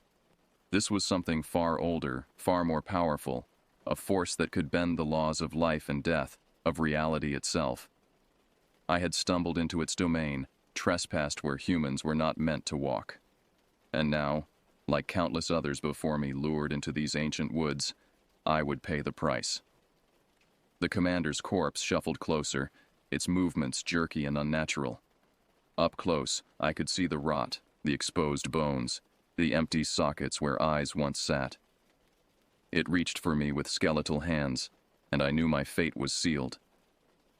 As the boots closed in, as cold, dead fingers brushed my face, a scream finally tore loose from my throat, echoing through the forest. But there was no one to hear it.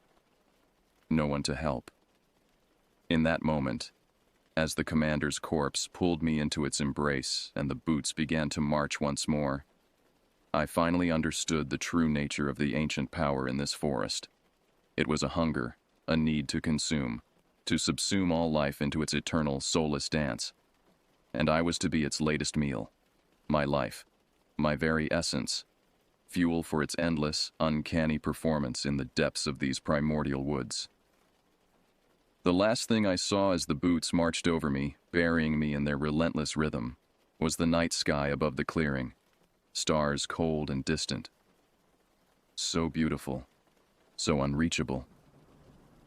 Then the boots closed over my head, and I knew no more. Just the endless sound of marching, marching, marching into oblivion. Darkness. Utter, complete darkness. That was all I knew, all I could comprehend. Was this death? Was this what lay beyond that final veil? Just an eternity of black? But no. Death would be a mercy, a release. And as sensation slowly returned to me, I knew I had not been granted that mercy.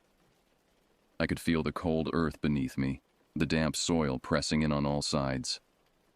I was underground, buried, but still somehow, impossibly, alive. Panic seized me and I thrashed, trying to claw my way out of my earthen prison. But the soil was packed tight, unyielding. I couldn't move, couldn't breathe. I was trapped, entombed in the very earth itself. Just as I felt the last of my air expelled from my lungs, just as I was sure I would finally succumb, I felt it. A presence, ancient and powerful, all around me. It was in the soil, in the roots that twined around my limbs, in the very worms that crawled through the dirt. And it was in me. I could feel it seeping into my skin, my muscles, my bones. It was a force of nature, primordial and uncaring, and it was claiming me, making me part of itself. With that realization came understanding.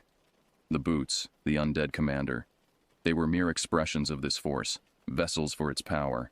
It was the forest itself, a living, sentient thing, older than humanity, older than thought.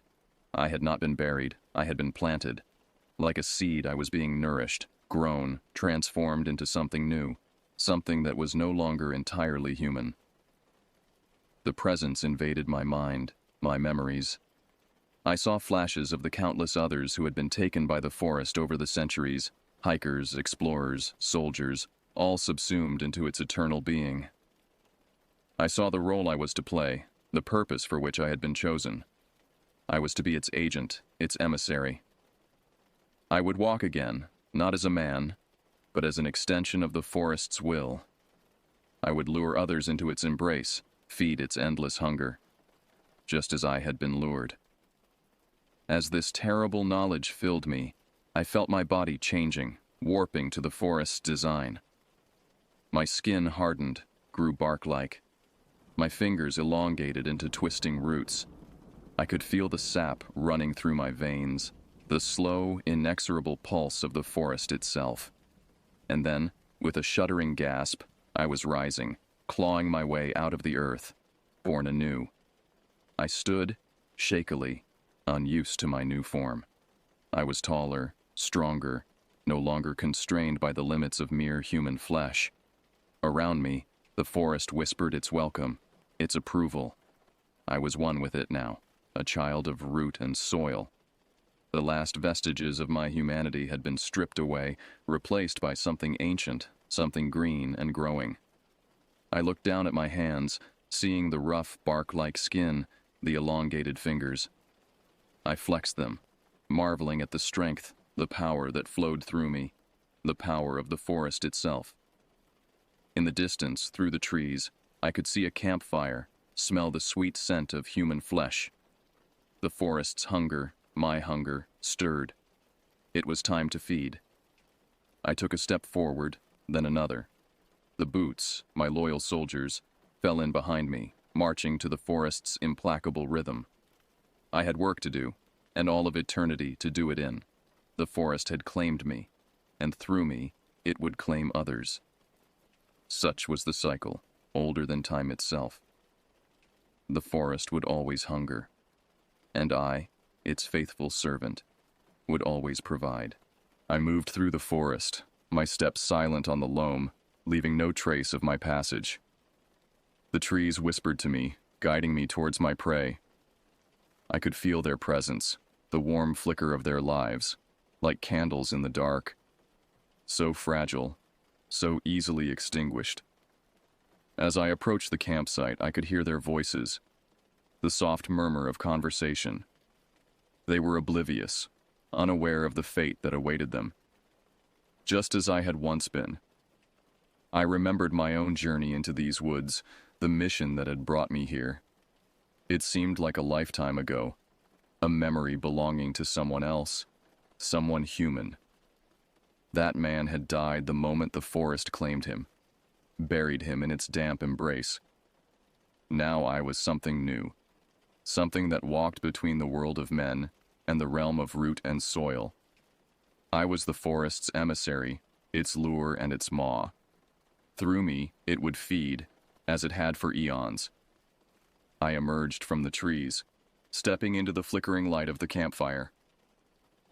There were 3 of them, 2 men and a woman, all wearing the uniform of the Ranger Service. They looked up as I approached, their eyes widening in surprise and alarm. I knew what they saw. A figure tall and gaunt, clad in the tattered remnants of a military uniform. A face that was no longer entirely human, skin rough and bark-like, eyes as green and deep as the forest itself. What are you?" One of the men stammered, reaching for the rifle propped against a log. I smiled, and it was the smile of the forest, ancient and hungry. "I am the end," I said, my voice rustling like wind through leaves. "And the beginning. I am the cycle, eternal and unchanging." Behind me, the boots emerged from the darkness, marching in perfect unison. They formed a circle around the campsite, trapping the rangers inside. There would be no escape, no mercy. The rangers stared in horror at the spectral army, their faces pale in the firelight. They didn't understand, couldn't comprehend the power they faced. To them, this was a nightmare, a terror that defied all reason. But to me, it was truth, the only truth that mattered. The truth of the forest, of the force that moved through all living things, consuming them, changing them. The force that had remade me in its image. I stepped forward, my hand outstretched. "Come," I said, my voice a whisper that carried the weight of centuries. "Come and be one with the eternal green. Come and feed the hunger that never dies." The rangers recoiled, terror etched on their faces. They raised their weapons, their fingers trembling on the triggers. But it was futile, a gesture of defiance as meaningless as a candle before a hurricane. I felt the forest surge through me, its power crackling in my veins. The air shimmered, and the rangers' weapons turned to dust in their hands, crumbling away like dead leaves. They stared at their empty palms, their eyes wide with disbelief and dawning horror. I reached out, my fingers brushing the cheek of the nearest ranger. He shuddered at my touch, his skin blistering, peeling away to reveal the green beneath. The forest was claiming him, as it had claimed me, as it claimed all who ventured into its domain. One by one, I touched them, and one by one they changed, their bodies warping, twisting into new forms. They screamed, but their screams turned to rustling whispers, to the creaking of branches and the groaning of ancient wood. In moments, it was done. Where 3 humans had stood, now there were 3 trees, their branches reaching towards the night sky, their roots burrowing deep into the loam. They had been consumed, subsumed, made part of the eternal forest. I stood amidst them, feeling the pulse of the forest, the thrum of its ancient power. I was its child, its servant, and its instrument. Through me, it would grow, it would spread, until all the world was one vast primeval wood. The boots gathered around me, awaiting my command. I turned, facing the depths of the forest, feeling its call in my bones. There was much work to be done, much hunger to be sated. I stepped into the darkness, the boots marching behind me, and the forest swallowed us whole, welcoming us into its timeless embrace.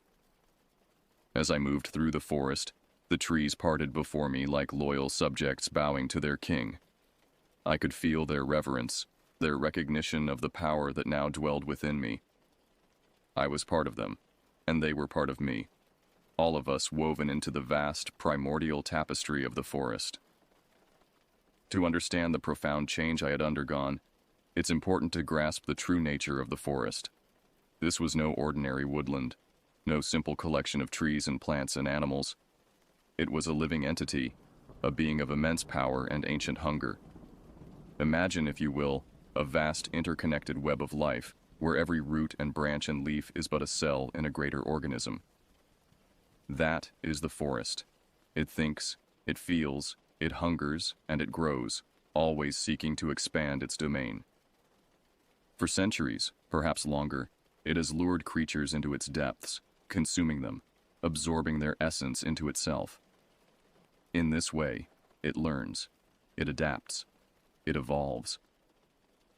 The boots, the undead soldiers, even the very trees themselves, all are extensions of its will, tools it uses to feed its endless appetite. And now, I had become one such tool. By burying me in its soil, by infusing me with its essence, the forest had remade me, transformed me into a being uniquely suited to serve its needs. I was no longer fully human, but neither was I fully tree. I was something in between, a hybrid creature bridging the gap between the world of flesh and the realm of root and branch. But the transformation went beyond the physical. My mind, my very thoughts, were now intertwined with the forest's own vast ancient consciousness. I could hear its whispers, feel its desires pulsing through me like sap through a tree's veins. And what it desired, above all else, was to grow, to spread, to consume. That was the purpose it had imprinted upon me, the sacred mission I was now compelled to fulfill. It's a difficult concept for the human mind to grasp, the idea of an individual being subsumed by a greater, inhuman intelligence. The closest analogy I can offer is that of a hive mind, where the needs of the colony override the desires of the individual. I was still me, still retained my memories and personality, but my goals, my drives, were now aligned with those of the forest. As I walked, I pondered the implications of my new existence. I had been granted power beyond human comprehension, the strength of an ancient oak, the resilience of a hardy weed, the ability to shape and control the very plants around me. But that power came with a price, a responsibility to use it in service of the forest's aims. I knew that I would bring more into the fold, lure more humans into the forest's embrace to be transformed as I had been. In this way, the forest would spread, its influence creeping outward like vines overtaking an abandoned building. And perhaps, in time, all the world would be subsumed, all of humanity converted into servants of the eternal green. The thought filled me with a strange mix of awe and horror, of reverence and revulsion. But I banished such concerns from my mind. They were human worries, human fears, and I was human no longer. I was a child of the forest now, and my only concern was to do its bidding. The boots marched behind me, a silent, eerie procession. They were my army now, the forest's army, and together, we would bring more into the fold. The forest would grow, and the world would change. Such was the inevitable cycle, the unstoppable march of root and soil. I walked on, deeper into the green, feeling the forest's power thrumming through me with every step. I had found my purpose, my place in the vast eternal web of life. I was home, and I would make it my mission to bring others home as well. To the forest, to the eternal green. As I walked deeper into the forest, I felt a strange sense of peace settle over me. The transformation was complete. I was one with the ancient woods now, a part of something far greater and more powerful than my human self could have ever conceived. It's hard to put into words the profound sense of belonging I felt, the deep connection to the living, breathing entity that was the forest. Imagine every cell in your body singing in perfect harmony, every thought and impulse aligned towards a single unified purpose. That's what it was like, a complete merging of self with the vast primordial consciousness of the woods. The forest's thoughts flowed through me like a deep underground river, carrying with them the wisdom of eons. I saw flashes of the countless beings it had absorbed over the centuries. Animals, plants, humans, all of them now part of the great interconnected web of life that sprawled beneath the ancient canopy. I understood now that the forest wasn't malevolent, wasn't evil in the way a human might understand the concept. It was simply following its nature, enacting the role that had been imprinted into the very fabric of its being. Just as a wolf hunts to feed its pack, the forest consumed to grow, to spread, to fulfill the imperative coded into its deepest roots. And now, that imperative was my imperative. The boots marched behind me, a tangible manifestation of the forest's will. Together, we would bring more into the fold, expand the forest's domain until it encompassed all the world. I emerged from the trees into a wide clearing. The night sky stretched overhead, the stars cold and distant. They seemed so small now, so insignificant compared to the vast teeming life of the forest. In the center of the clearing, I could sense them. More humans. Their life forces flickering like tiny candles in the dark. They were camped for the night, unaware of the fate that awaited them. I approached silently, the boots fanning out behind me. The humans stirred, some primal instinct alerting them to the presence of a predator. They rose, peering into the darkness, their eyes wide with fear. I stepped into the light of their campfire, and I heard their gasps of shock, of terror. They saw me, saw the inhuman creature I had become, and they recoiled.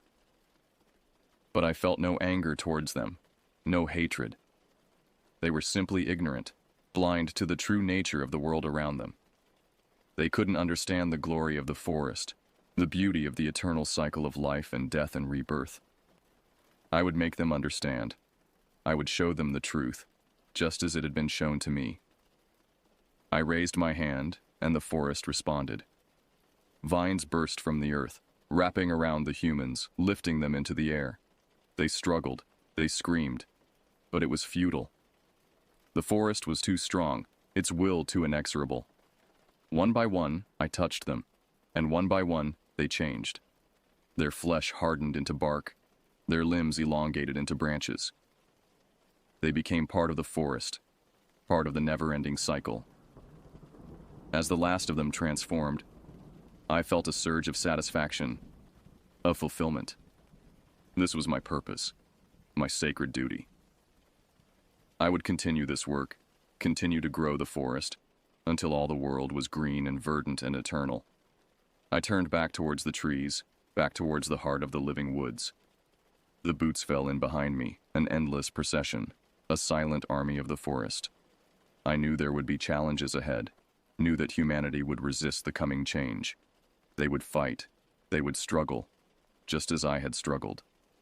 But in the end, it would make no difference. The forest was patient, and it was inevitable. It would wait, it would grow, and in the fullness of time, it would prevail. I was the forest's instrument, its emissary and its avatar, and I would not rest until its great work was complete, until the whole world was remade in the image of the eternal green. With a final glance at the stars above, I stepped back into the embrace of the living woods, letting the ancient trees enfold me. I was home. and I would bring all of humanity home, to the forest, to the never-ending cycle of life and growth and change. It was my destiny, the forest's destiny, and nothing would stand in our way.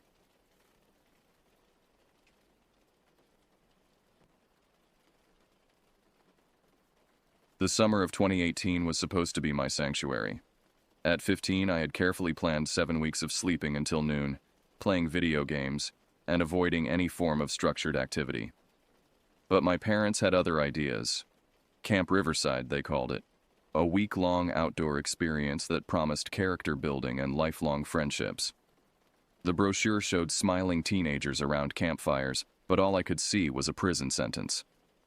"You're going, and that's final," my mother declared, her voice carrying that tone I knew better than to argue with.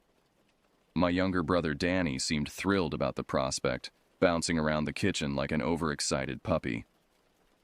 At 13, he still believed adventures were fun rather than elaborate forms of torture designed by adults.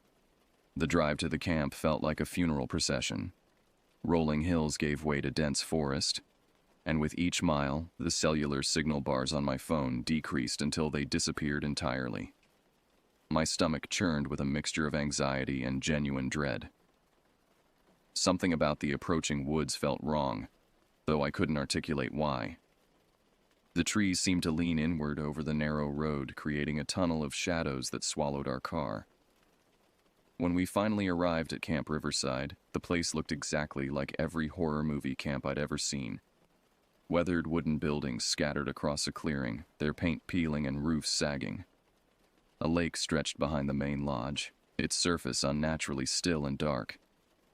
Even the other arriving families seemed subdued, parents hurrying through goodbyes as if eager to escape.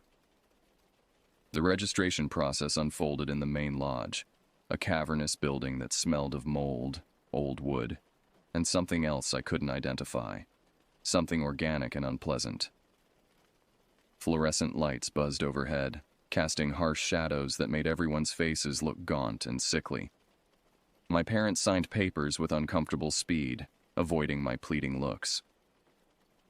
"It'll be good for you," my father muttered, but his eyes wouldn't meet mine. Even Danny seemed less enthusiastic now, clinging closer to our mother's side as we received our cabin assignments and daily schedules. The counselors moved through the crowd with forced cheerfulness, their smiles too wide and too persistent. They wore matching polo shirts in an aggressive shade of orange that hurt to look at directly. Something about their synchronized movements and identical expressions reminded me of cult members I'd seen in documentaries. When my parents finally left, their car disappearing into the tree line, I felt a profound sense of abandonment. The other campers and I stood in awkward clusters, suddenly aware that we were trapped here together for the next 7 days. The counselors herded us toward our assigned cabins like cattle, their voices echoing artificially cheerful instructions that seemed to bounce strangely off the surrounding trees. The path to the cabins wound through sections of forest where the canopy blocked most of the sunlight. Patches of moss covered the ground in unnatural patterns, and the air felt thick and difficult to breathe. Other campers walked ahead and behind me, but their conversations seemed muffled, as if heard through water. I was assigned to Cabin 7, a structure that looked like it predated modern building codes by several decades. The wooden steps creaked ominously under my weight, and the screen door hung slightly askew on its hinges. Inside, the air felt stagnant and oppressive, carrying the lingering odors of countless previous occupants. Our counselor introduced himself as Pete, a college-aged guy with nervous energy and constantly darting eyes. He spoke too quickly, as if rushing through a script he'd memorized but didn't quite believe. "Welcome to your home away from home," he announced, gesturing at the 6 narrow bunks arranged along the walls. "I know you'll all become great friends." The other boys filtered in gradually. There was Gerard, a pale kid from the suburbs who immediately claimed the bottom bunk nearest the door. Jerome brought enough electronics to power a small city, though he discovered quickly that none of them worked in this digital dead zone. Carson arrived last, carrying a single small duffel bag and wearing an expression of resigned misery that matched my own. As we arranged our belongings and attempted awkward introductions, I noticed troubling details about our accommodations. The windows had been painted shut, probably years ago. Dark stains marked the ceiling in patterns that suggested chronic water damage. Most unsettling, several of the floorboards felt soft and spongy underfoot, as if the wood was rotting from within. Pete led us through an icebreaker game that involved sharing embarrassing childhood stories and favorite foods. The forced intimacy felt violating, and I noticed that everyone's laughter sounded hollow and strained. We were all performing the role of happy camper while feeling anything but happy. Dinner was served in the lodge's dining hall, a vast room filled with long wooden tables scarred by decades of use. The food tasted like institutional cafeteria fare, overcooked, underseasoned, and vaguely suspicious in origin. Conversations echoed strangely in the high-ceilinged space, creating a constant background murmur that made individual words difficult to distinguish. That first night, sleep came reluctantly. The cabin's unfamiliar sounds kept me alert. Timbers settling, wind through gaps in the walls, and soft scratching noises that might have been mice or tree branches. Every time I began to drift off, some new sound would jolt me back to consciousness. My bunkmates seemed to fall asleep easily enough, their breathing gradually synchronizing into a rhythm that somehow felt unnatural. Pete had retired to his small counselor's room at the cabin's far end, and occasional snores confirmed his presence, yet I felt utterly alone. Around midnight, I became aware of sounds outside the cabin. Footsteps moved through the camp, but they seemed wrong somehow. Too measured, too purposeful for a midnight bathroom run. I pressed my face to the painted window, trying to peer through the small gap where the paint had chipped, but saw only darkness. The scratching sounds intensified as the night progressed, seeming to move along the cabin's exterior walls. At one point, I was certain I heard something trying the door handle, turning it slowly and deliberately. But when I finally worked up the courage to investigate, I found the door securely latched from the inside. By morning, I was exhausted and on edge. The other boys seemed refreshed and cheerful, chattering about the day's planned activities as if they'd slept perfectly. Pete appeared with his usual manic energy, announcing a full schedule of hiking, swimming, and team-building exercises. I wanted to tell someone about the night sounds, but the words stuck in my throat. How could I explain that something felt fundamentally wrong about this place? The second day passed in a blur of mandatory fun, capture the flag, rope climbing, and group sing-alongs around the fire pit. I went through the motions while feeling increasingly disconnected from everything around me. The other campers' enthusiasm seemed artificial, their laughter timing perfectly with the counselor's jokes in ways that felt rehearsed. That evening, exhaustion finally overcame my anxiety. I fell asleep quickly, sinking into my sleeping bag like a stone dropping into deep water. But what happened next defied every rational explanation I could construct. I dreamed I was trapped in my sleeping bag in the middle of dense forest. Towering trees surrounded me on all sides, their branches interwoven so thickly overhead that no starlight penetrated. The air felt humid and heavy, filled with the rich scent of decomposing leaves, and something else, something sweet and sick that made my stomach turn. When I woke, I knew immediately that I was awake. The dream's hazy quality had vanished, replaced by sharp, clear consciousness. But my surroundings hadn't changed. Trees still surrounded me, their bark rough and real beneath my trembling fingers. Forest floor pressed against my sleeping bag. Damp earth, scattered leaves, the occasional protruding root. Terror flooded through me as I reached out desperately, trying to make sense of what was happening. My hands encountered solid cabin walls exactly where they should be, but my eyes saw only wilderness. The contradiction made my brain feel like it was tearing apart at the seams. I groped frantically for my digital watch, my only anchor to reality. When I finally found it and pressed the button, its small screen flared to life, illuminating a tiny circle of the cabin's interior. The artificial light seemed to punch through whatever held me, and suddenly I was back in the cabin completely. Walls, ceiling, sleeping bunkmates, everything normal. but the terror remained. I couldn't stop shaking, couldn't quiet my panicked breathing. The experience felt more real than reality itself, and the transition back had been too abrupt, too complete. I began hyperventilating, making strangled noises that finally woke the others. Gerard flicked on the overhead light, squinting against the sudden brightness. "What's wrong with you?" he mumbled, his voice thick with sleep and irritation. The other boys sat up in their bunks, staring at me with expressions ranging from concern to annoyance. I tried to explain what had happened, but the words came out jumbled and incoherent. How could I describe experiencing two completely different realities simultaneously? How could I make them understand that I'd been both in the cabin and lost in the forest at the same time? "It was just a nightmare," Jerome said dismissively, already settling back into his pillow. "Everyone has weird dreams the first few nights at camp." But Pete's reaction troubled me more than the others' dismissal. He watched me with an intensity that felt almost clinical, as if he was cataloging my responses for some unseen purpose. "Sometimes the mind plays tricks on us when we're in new environments," he said carefully. "The important thing is that you're safe now." The way he emphasized "now" sent fresh waves of anxiety through me. By morning, I could tell that my reputation among the other campers had been permanently damaged. They spoke around me rather than to me, their conversations dying whenever I approached. I had become the cabin's unstable element, the weird kid who couldn't handle a simple camping experience. The isolation made everything worse. With no one to talk to about what had happened, the experience replayed constantly in my mind, gaining weight and significance with each mental repetition.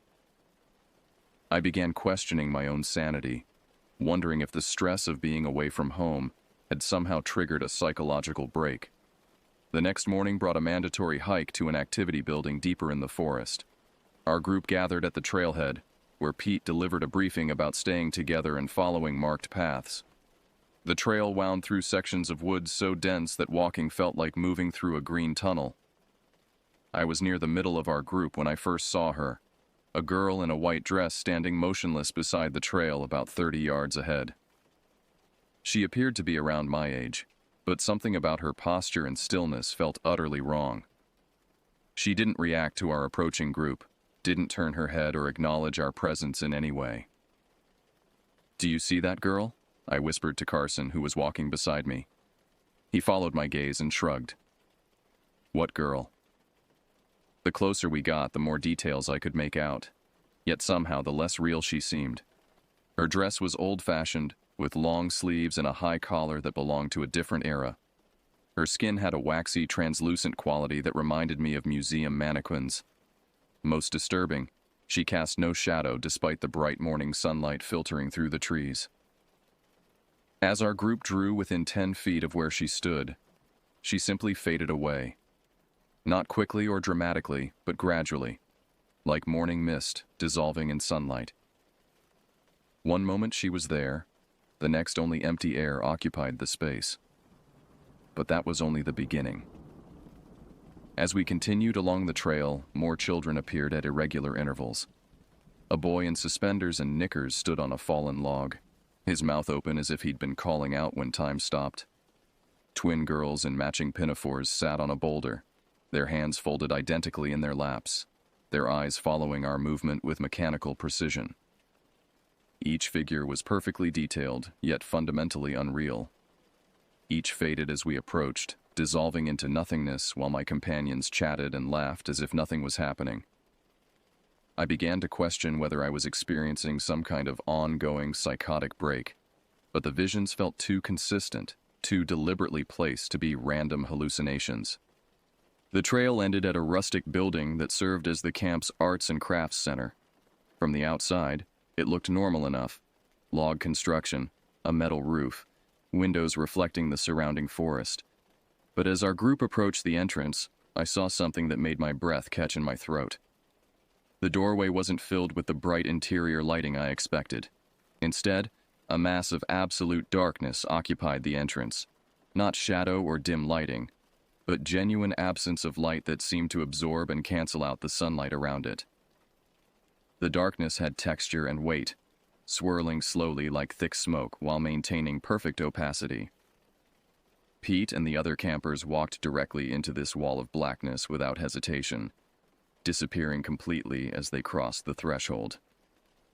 I could hear their voices continuing conversations from somewhere beyond the darkness, but seeing them vanish into what looked like a portal to nowhere filled me with paralyzing terror.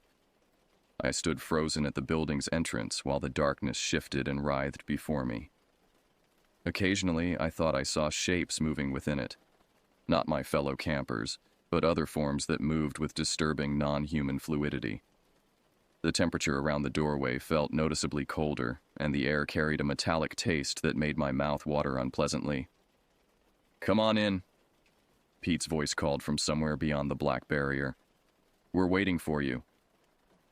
But I couldn't move. Every instinct screamed that crossing that threshold would be catastrophically wrong, that whatever lay beyond wasn't the innocent craft building it pretended to be. I backed away slowly, my heart hammering against my ribs. Just as with the other strange visions, the darkness eventually began to fade. It dissolved gradually, revealing the building's normal, well-lit interior, where my group sat around tables covered with art supplies. They looked up at me expectantly, as if I'd simply been taking my time to enter. "Everything okay?" Pete asked, but his eyes held that same clinical observation I'd noticed before. I nodded mutely and took my assigned seat, but I couldn't concentrate on the pottery project we were supposed to complete. My hands shook too badly to shape the clay, and I kept glancing toward the doorway, half expecting the darkness to return. The remaining days at camp passed in a haze of anxiety and confusion. I experienced no more dramatic episodes, but the sense that reality was fundamentally unstable never left me. Every shadow seemed too deep, every sound too sharp or too muffled. I felt like I was living in a place where the normal rules of physics and perception could be suspended without warning. When my parents finally arrived to pick us up, I wanted to tell them everything that had happened. But looking at their expectant faces, ready to hear about my character-building adventure, I realized that some experiences are too strange to share. The camp had marked me in ways I was only beginning to understand, leaving me with questions about the nature of reality that I'm still trying to answer years later. Even now, I sometimes wake in the middle of the night, uncertain whether I'm in my own bed or lost somewhere in those dark woods, reaching out to touch familiar walls while my eyes see only trees.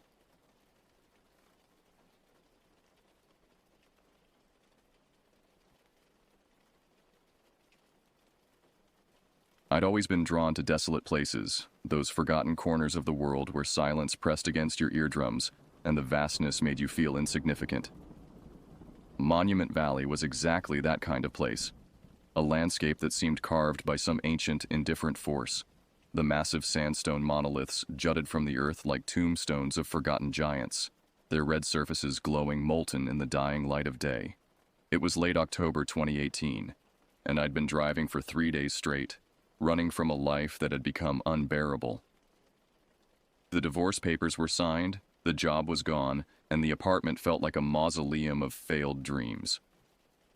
This trip wasn't planned. It was an escape, a desperate attempt to find something, anything, that might restore meaning to my existence. The rental car's engine hummed steadily as I navigated the main tourist routes during daylight hours, capturing images with my camera that would never be seen by anyone but myself. But as evening approached, something compelled me to venture off the beaten path. Perhaps it was the photographer's instinct for that perfect, untouched shot. Or maybe it was something darker, a subconscious desire to push myself toward danger. The dirt road appeared suddenly between two weathered rock formations, barely wide enough for a vehicle. No signs marked its entrance, no warnings about where it led or what lay beyond. The rational part of my mind suggested I turn back, but I was beyond rational thinking. The setting sun painted the sky in violent shades of orange and purple, and I convinced myself I could capture something extraordinary down that nameless path. Red dust billowed behind me as I drove deeper into the wilderness, each mile taking me further from safety and civilization. The GPS signal had died within the first half hour, but I felt confident I could retrace my route. The landscape was distinctive enough, that towering spire ahead, the distinctive arch formation to my left, the scattered boulders that looked like sleeping animals in the fading light. But confidence is a fragile thing in the desert, and mine began to crumble as the sun disappeared entirely behind the western mesas. The temperature dropped with startling suddenness, and what had been a warm, inviting landscape transformed into something hostile and alien. The shadows between the rocks deepened into pools of absolute blackness, and the familiar landmarks began to look different, distorted, as if the desert itself was shifting around me. That's when the car began to show the first signs of distress. A subtle vibration in the steering wheel, a slight hesitation in the engine's rhythm. I tried to ignore these warning signs, pressing deeper into the maze of dirt roads and unmarked paths. But the desert had other plans. The engine died with a final choking gasp that echoed off the surrounding stone walls like the death rattle of some massive beast. One moment I was driving steadily forward, headlights cutting through the gathering darkness, and the next I was sitting in absolute silence, watching my dashboard lights flicker and fade like dying stars. My first reaction was denial. I turned the key again, pumping the gas pedal and listening to the starter motor grind uselessly. The sound was harsh and mechanical in the profound silence of the desert, but it was comforting in its familiarity. At least something was working, even if it wasn't accomplishing anything useful. After several minutes of futile attempts, I was forced to accept the reality of my situation. I was stranded in the middle of nowhere, with no cell phone service and no clear idea of how to get back to civilization. The road I'd followed had branched and twisted so many times that retracing my path on foot would be nearly impossible, even in daylight. I stepped out of the car, and the silence hit me like a physical force. There were no sounds of traffic, no aircraft overhead, no distant hum of civilization.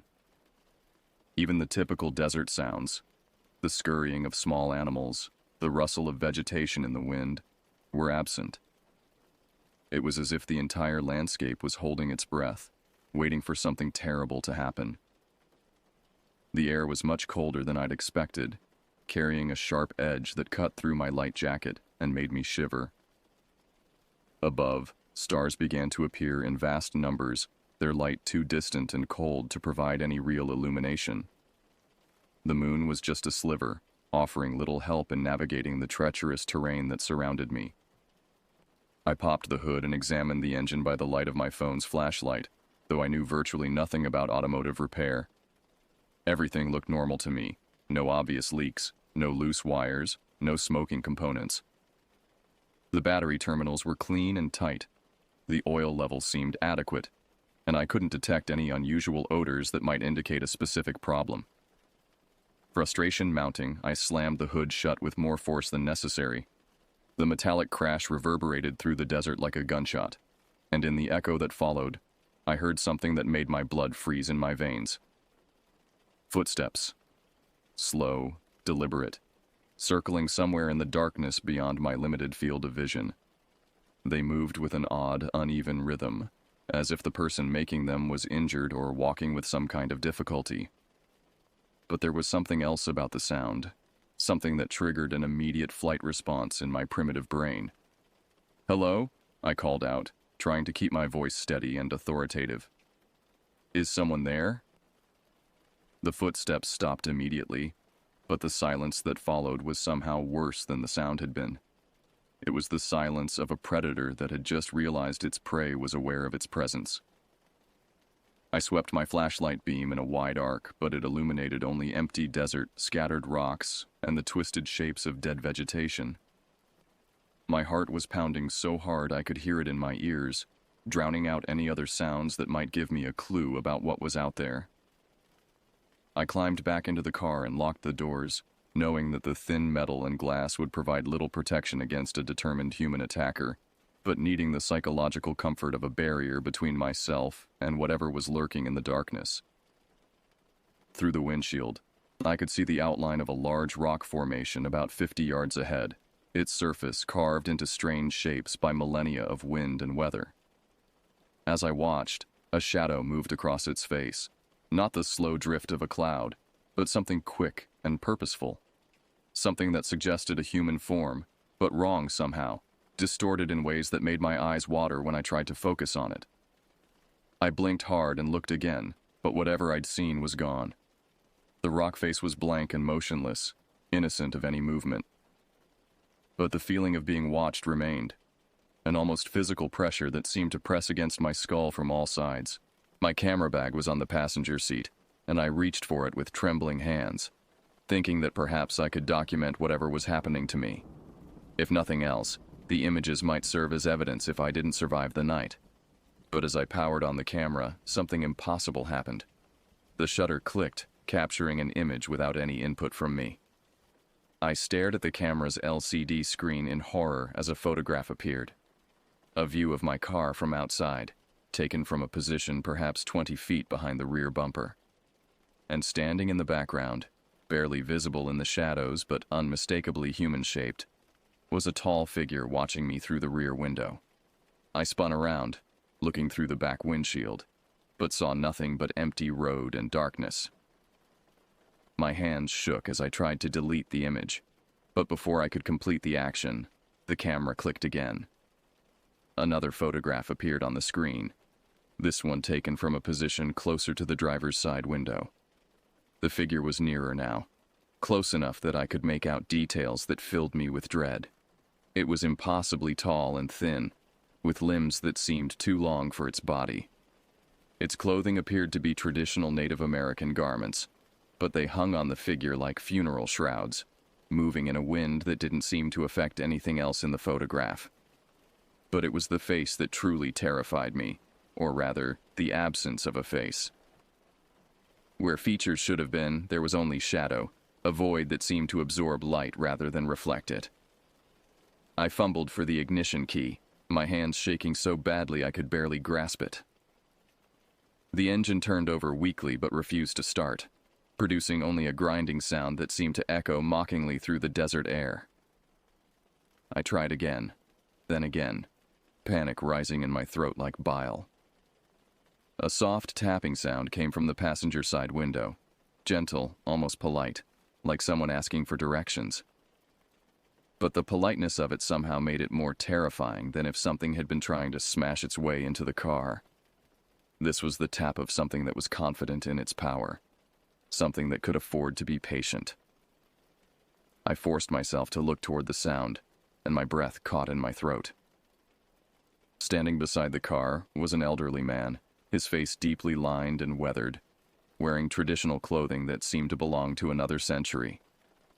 His gray hair was long and braided, and his eyes held a kindness that would have been comforting under different circumstances. But these weren't different circumstances, and nothing about this situation was natural or safe.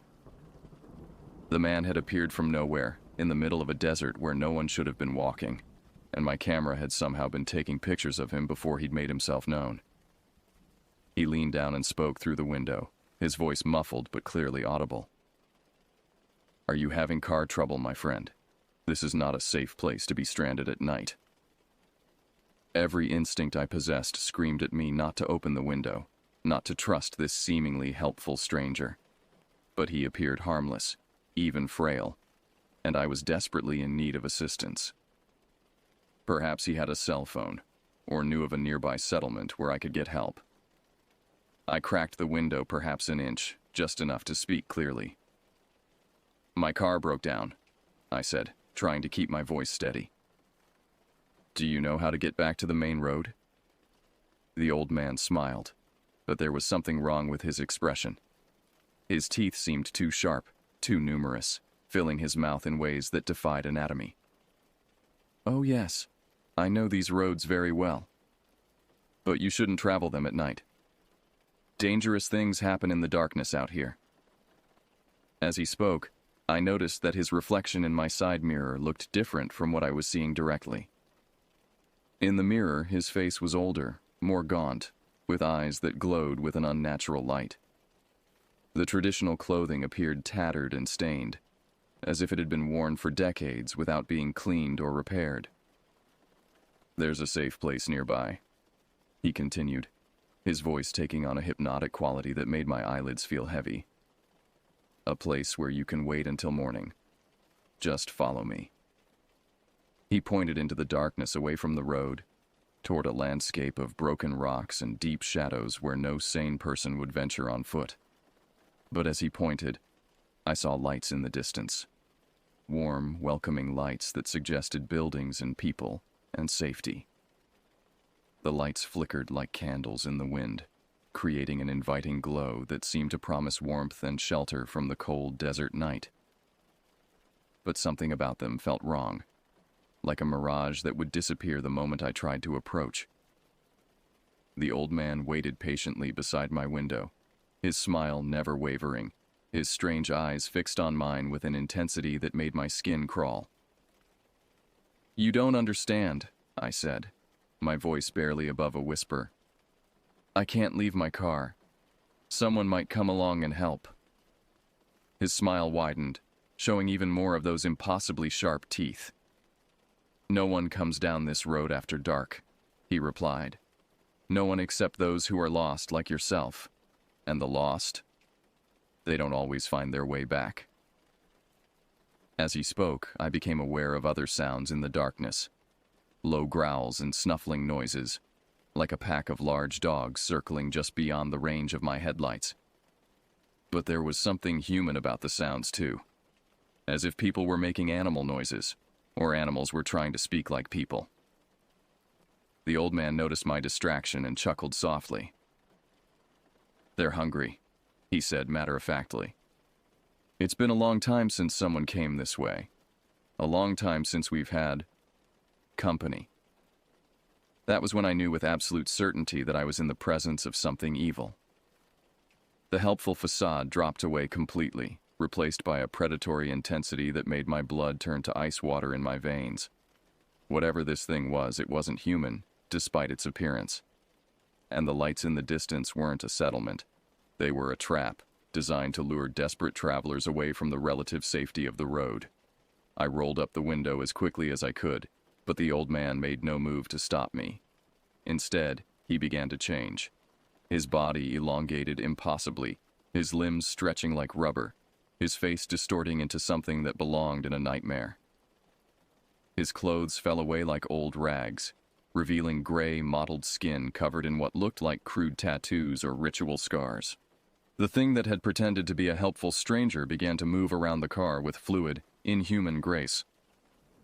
It pressed its transformed face against each window in turn, leaving streaks of condensation that looked disturbingly like saliva. Its breathing was audible through the glass, rapid, eager, like a dog that had caught the scent of fresh meat. I tried the ignition again, and to my amazement, the engine coughed to life. The dashboard lights flickered on, and the radio burst into static so loud it made my ears ring. I threw the car into drive and pressed the accelerator to the floor, spraying gravel and dust as I fled down the dark road. But the creature wasn't finished with me. As I accelerated, something heavy landed on the roof of the car with a metallic crash that sent shockwaves through the entire vehicle. Long claws or fingers scraped against the metal above my head, creating a sound like fingernails on a chalkboard amplified 1,000 times. The weight on the roof shifted and moved as I swerved desperately from side to side, trying to dislodge whatever had attached itself to my car. The scraping sounds continued, accompanied by what could only be described as laughter. A high, keening sound that spoke of madness and hunger and things that should not exist in the natural world. My headlights swept wildly across the landscape as I fought to maintain control on the rough dirt road. Rocks and cacti flashed past like ghostly sentinels, and more than once I felt the wheels leave the ground as I hit unseen bumps and potholes.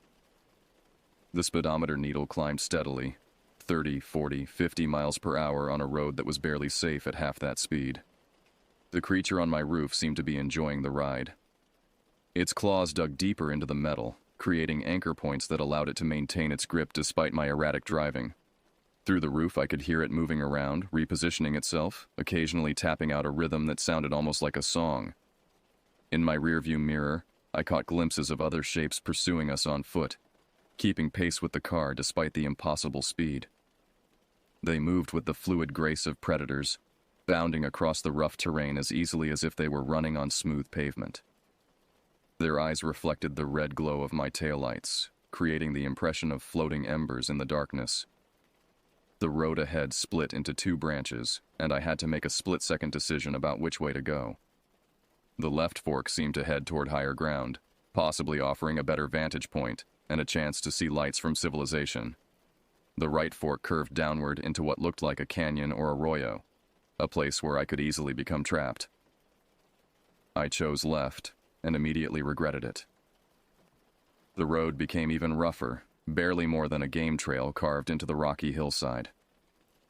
My car scraped against protruding stones, and I heard the sickening sound of metal being torn away from the undercarriage. The engine began to labor as the grade increased, and I realized with growing horror that I was climbing toward a dead end. Behind me, the pursuing shapes had multiplied. What had begun as perhaps 3 or 4 individual creatures had become a pack of dozens, all moving with the same inhuman speed and coordination. They made sounds as they ran, howls and yips and calls that echoed off the canyon walls like the voices of the damned. The creature on my roof seemed to sense my growing desperation. It shifted its weight forward and began scratching at the windshield, its claws leaving long gouges in the safety glass. Spider web cracks spread outward from each impact point, reducing my visibility and filling the car with the sound of breaking glass. The road ended abruptly at the edge of a sheer cliff, forcing me to slam on the brakes so hard that the car skidded sideways and nearly went over the precipice. The creature on the roof was thrown forward by the sudden deceleration, its claws leaving deep furrows in the metal as it slid toward the hood. For a moment, I thought it might fall off entirely, but it managed to catch itself and begin climbing back toward the roof. I was trapped. Behind me, the pack of pursuers had closed the distance and now formed a semicircle around the car, their eyes glowing in the darkness like fallen stars. They moved restlessly back and forth, never quite approaching close enough for me to see them clearly, but near enough that I could hear their breathing and smell the sick, sweet odor of decay that surrounded them. The creature on my roof repositioned itself directly above the driver's seat and began pounding on the thin metal with both fists. Each impact sent shock waves through the car's frame and made my teeth rattle in my skull. The roof began to buckle inward, creating a depression that grew larger with each blow. In desperation, I tried to back up, thinking I might be able to ram through the pack behind me. But as soon as I put the car in reverse, they closed ranks, forming a solid wall of bodies that would have crushed me if I tried to drive through them. I was completely surrounded, with nowhere to run, and no way to call for help. The windshield finally gave way with a crystalline crash that showered me with pieces of safety glass. The creature's arm thrust through the opening, its impossibly long fingers groping for my face and neck. I leaned back as far as I could, but the car's interior was too small to offer much protection from those reaching claws. That's when I heard the sound of an approaching engine. At first, I thought it was my imagination, a product of terror and desperation. But the sound grew louder and more distinct, the rumble of a heavy truck climbing the rough road I'd just traveled. Headlights appeared in my rearview mirror, growing brighter as they approached. The creatures surrounding my car froze at the sound, their glowing eyes turning toward the approaching vehicle. The thing on my roof stopped its assault and lifted its head, listening intently. For a moment, the entire pack seemed paralyzed by indecision, as if they weren't sure whether to flee or stand their ground. The truck was an old Ford pickup, its paint faded and its body scarred by years of desert use. It moved slowly but steadily up the rocky trail, its driver apparently unconcerned by the rough terrain or the late hour. As it drew closer, I could see that it was driven by another elderly Native American man, this one wearing more modern clothing and a weathered baseball cap. The truck's headlights swept across the pack of creatures, and I watched in amazement as they began to dissolve like smoke in the wind. Their forms became less solid, more transparent, until they were nothing more than shadows that faded into the darkness. The thing on my roof let out a frustrated shriek and leaped away from the car, landing somewhere in the rocks beyond the cliff edge. The truck pulled up beside my car, and the driver rolled down his window. He was perhaps 70 years old, with kind eyes and a face that spoke of decades spent outdoors. Unlike the creature that had tried to lure me away from the road, this man felt completely human and normal. "You okay in there?" he called out. "Saw your lights from the main road and figured someone might be in trouble." I tried to speak, but found that my voice had deserted me. My throat was raw from screaming, and my entire body was shaking with reaction and exhaustion. The old man seemed to understand my condition without explanation. "Follow me," he said simply. "I'll get you back to the highway." He executed a careful three-point turn on the narrow ledge, somehow managing not to go over the cliff despite the limited space. I started my car, which ran perfectly now, as if it had never experienced any mechanical problems, and followed his taillights down the treacherous trail. The descent seemed to take hours, though my watch claimed it was only 30 minutes. We passed landmarks I didn't remember seeing on the way up, as if we were taking a different route entirely. But eventually, we reached the paved surface of Highway 163, and I felt civilization close around me like a warm blanket. The old man pulled over at a small trading post that was still open despite the late hour. A neon sign advertised coffee, gas, and traditional crafts, promising the mundane comforts of the modern world. He got out of his truck and walked over to my window, which I rolled down without hesitation.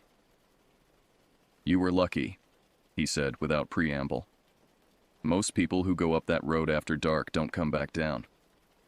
"What were those things?" I asked, finally finding my voice. He was quiet for a long moment, his eyes scanning the desert darkness behind us. "Old spirits," he said eventually. "Angry ones. They've been in these canyons for a long time, since before my grandfather's grandfather. They don't like visitors." He handed me a small bundle of sage tied with red thread. "Burn this when you get home," he instructed, "and don't come back here after sunset. Some places aren't meant for the living, especially at night." I drove straight through to Phoenix without stopping, reaching the city as the sun painted the eastern sky in shades of rose and gold. The familiar sights of urban civilization, traffic lights, strip malls, fast food restaurants, had never looked so beautiful. I checked into the first hotel I found and slept for 14 hours straight. But even now, months later, and hundreds of miles from Monument Valley, I sometimes wake in the middle of the night to the sound of tapping on glass. And when I look out my bedroom window, I occasionally see a tall, thin shadow standing just beyond the reach of the streetlights, watching and waiting with infinite patience. The sage bundle sits on my nightstand, partially burned, its sweet smoke offering a small measure of protection against things that shouldn't exist but do. And I've learned to keep my curtains closed after dark, because some shadows are better left unseen, and some sounds are better left unheard.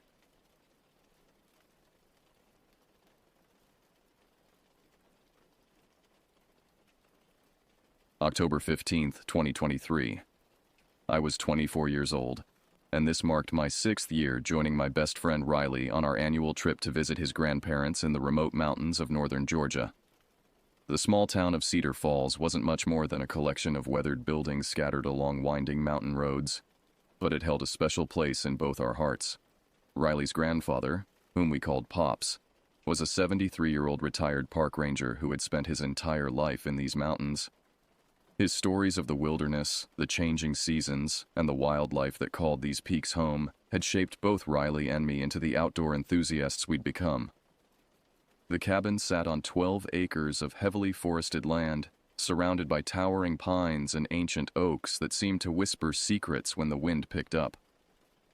Every October, we'd make the 4-hour drive from Atlanta, leaving behind the chaos of city life for something more primitive, more real. This year felt different somehow, though I couldn't quite put my finger on why. Maybe it was the unseasonably warm weather, or perhaps the way the shadows seemed to stretch longer between the trees. But there was an undercurrent of unease that hadn't been there in previous years. Pops had aged noticeably since our last visit. His hands, once steady enough to thread a fishing line in complete darkness, now trembled slightly as he poured his morning coffee. But his eyes remained sharp, constantly scanning the tree line with the practiced awareness of someone who'd spent decades watching for danger in the wilderness. He'd been telling us stories all week about increased drug activity in the area, about hikers finding abandoned camps with suspicious equipment, about the kind of people who use the remote trails for purposes that had nothing to do with enjoying nature. "You boys need to be extra careful out there," he'd warned us repeatedly. "These mountains aren't as safe as they used to be. People are using the deeper trails for things that would make your skin crawl." I've reported 3 separate incidents to the sheriff's department this year alone. Camps with enough chemical residue to suggest serious manufacturing operations, and the kind of people who don't take kindly to unexpected visitors. Riley and I had laughed off his concerns initially, attributing them to the paranoia that sometimes comes with age and isolation. We were young, fit, and familiar with these mountains. What could possibly go wrong during a simple night hike? But as the week progressed, I found myself paying closer attention to Pops's warnings, noticing the way he checked and rechecked the locks on the cabin doors, the way he kept his old hunting rifle closer than usual, and the way he seemed to listen for sounds that weren't quite right. The decision to go on a night hike had been mine. I'd been feeling restless, cooped up in the cabin for days of unseasonably warm weather that made daytime hiking uncomfortable. The October nights had been perfect, cool enough to be comfortable, clear enough to see the stars, and quiet enough to hear the mountains breathe. Riley had been enthusiastic about the idea, and even Pops had agreed to join us, though he'd insisted on bringing equipment that seemed excessive for a simple walk in the woods. "Night hiking is different," he'd explained as he packed his old military-grade night vision binoculars. "Your senses get heightened, but your visibility gets compromised. You need to be prepared for anything." He'd also insisted we carry extra flashlights, a first aid kit, and his emergency whistle, the kind that could be heard for miles in the mountain stillness. As we prepared for our hike that evening, I couldn't shake the feeling that we were being watched. Several times throughout the day, I'd caught glimpses of movement in the tree line, just at the edge of my peripheral vision. When I'd looked directly, there was nothing there except the gentle sway of pine branches in the breeze. But the feeling persisted, a crawling sensation between my shoulder blades that made me constantly want to look over my shoulder. The sun had set completely by the time we loaded into Pops's old Ford pickup truck, its headlights cutting through the growing darkness as we made our way down the mountain road toward our chosen trail. The radio crackled with static-filled country music that seemed to fade in and out as we wound through the valleys. I sat in the passenger seat, watching the darkness press in around us, while Riley occupied the space behind me, his excitement infectious despite my growing unease. "Remember the first time we did this?" Riley asked, his voice carrying the kind of nostalgia that comes with shared memories. "We were so scared of every little sound, jumping at shadows and convincing ourselves we were hearing things that weren't there." I remembered it well. We'd been 19 then, still young enough to believe that the woods held only the dangers we could see and understand. 5 years of these annual trips had taught us differently. The mountains held secrets, and some of those secrets were darker than others. Pops drove with the practiced ease of someone who knew these roads like the lines on his palm, but I noticed his knuckles were white against the steering wheel. He'd been unusually quiet during dinner, checking his watch frequently and glancing toward the windows as if expecting to see something that shouldn't be there. When I'd asked him about it, he'd simply said that the mountains had been talking differently lately, whatever that meant. The trail we'd chosen was one we'd hiked several times before, a well-maintained path that wound along a creek bed for about 2 miles before opening into a small clearing with a spectacular view of the valley below. It was popular with day hikers and photographers, but rarely used after dark. The parking area was usually empty this time of night, which made the presence of the black Chevrolet SUV all the more unsettling. "Well, that's not right," Pops muttered as our headlights illuminated the vehicle. It was an older model, maybe early 2000s, with tinted windows and enough rust and dents to suggest it had seen better days. More concerning were the 2 figures sitting inside, their faces barely visible in the darkness, but their posture suggesting they were watching us with the same intensity we were watching them. The SUV was parked directly in front of the trail entrance, positioned in a way that seemed intentional rather than coincidental.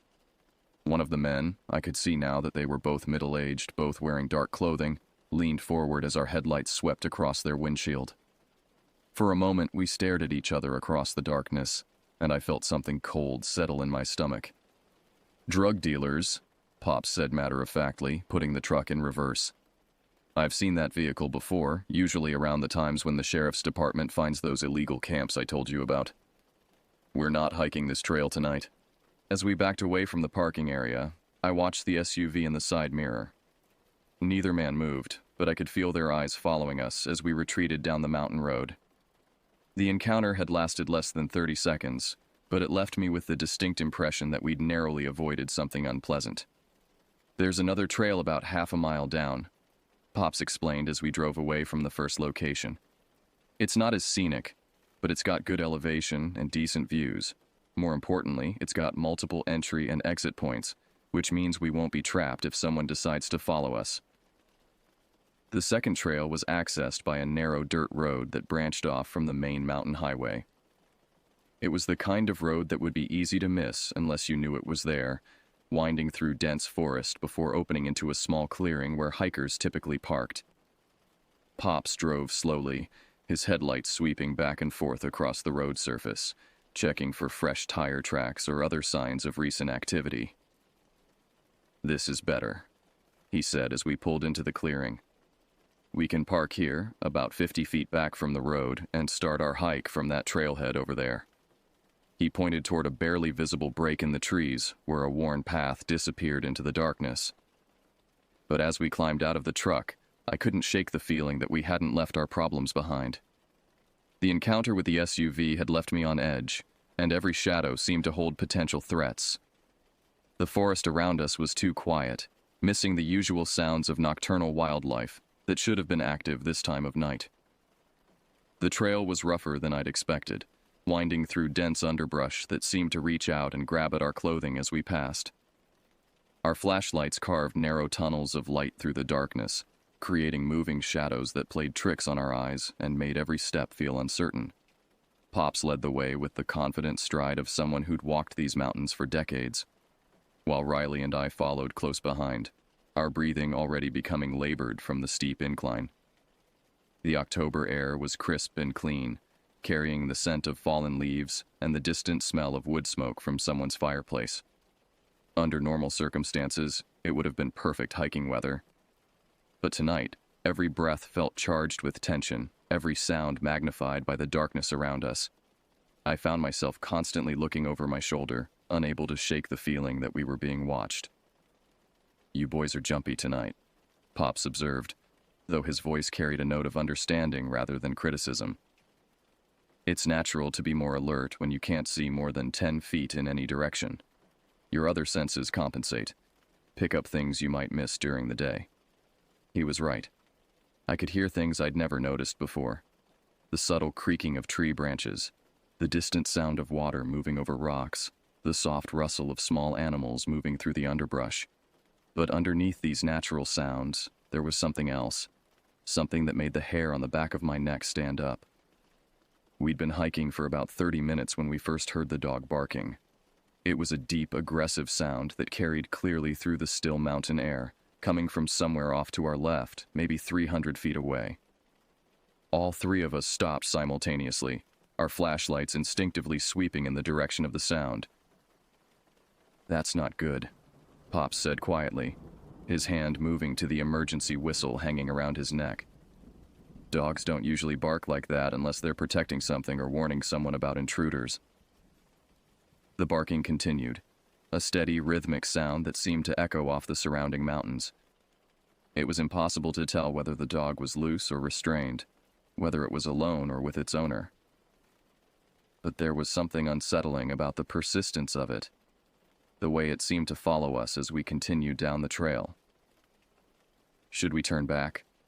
Riley asked, voicing what we were all thinking. His usual enthusiasm had been replaced by a wariness that matched my own growing unease. "Let's give it a few more minutes," Pops decided. "If it doesn't stop, or if it gets closer, we'll head back to the truck.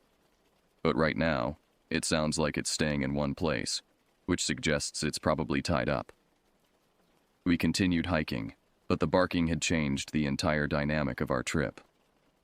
What had started as a peaceful evening walk had become something more tense, more uncertain. I found myself listening for other sounds. Human voices, the sound of approaching footsteps, anything that might suggest we weren't alone in these mountains. The trail curved sharply to the right, following the contour of the hillside, and for a moment, the barking faded to a distant echo. I allowed myself to relax slightly, thinking perhaps we'd put enough distance between ourselves and whatever was causing the disturbance. But then the sound returned, louder than before, and definitely closer. "That dog is moving," Pop said, stopping abruptly. "And it's coming this way." We stood in silence, listening to the approaching barks. They were getting closer, definitely getting closer, and now I could hear other sounds mixed in. The crash of something large moving through the underbrush, the snap of breaking branches, and underneath it all, what sounded like human voices. "We're leaving," Pops announced, his voice carrying a finality that brooked no argument. "Right now." We turned around and began retracing our steps, moving faster than we'd moved on the way up.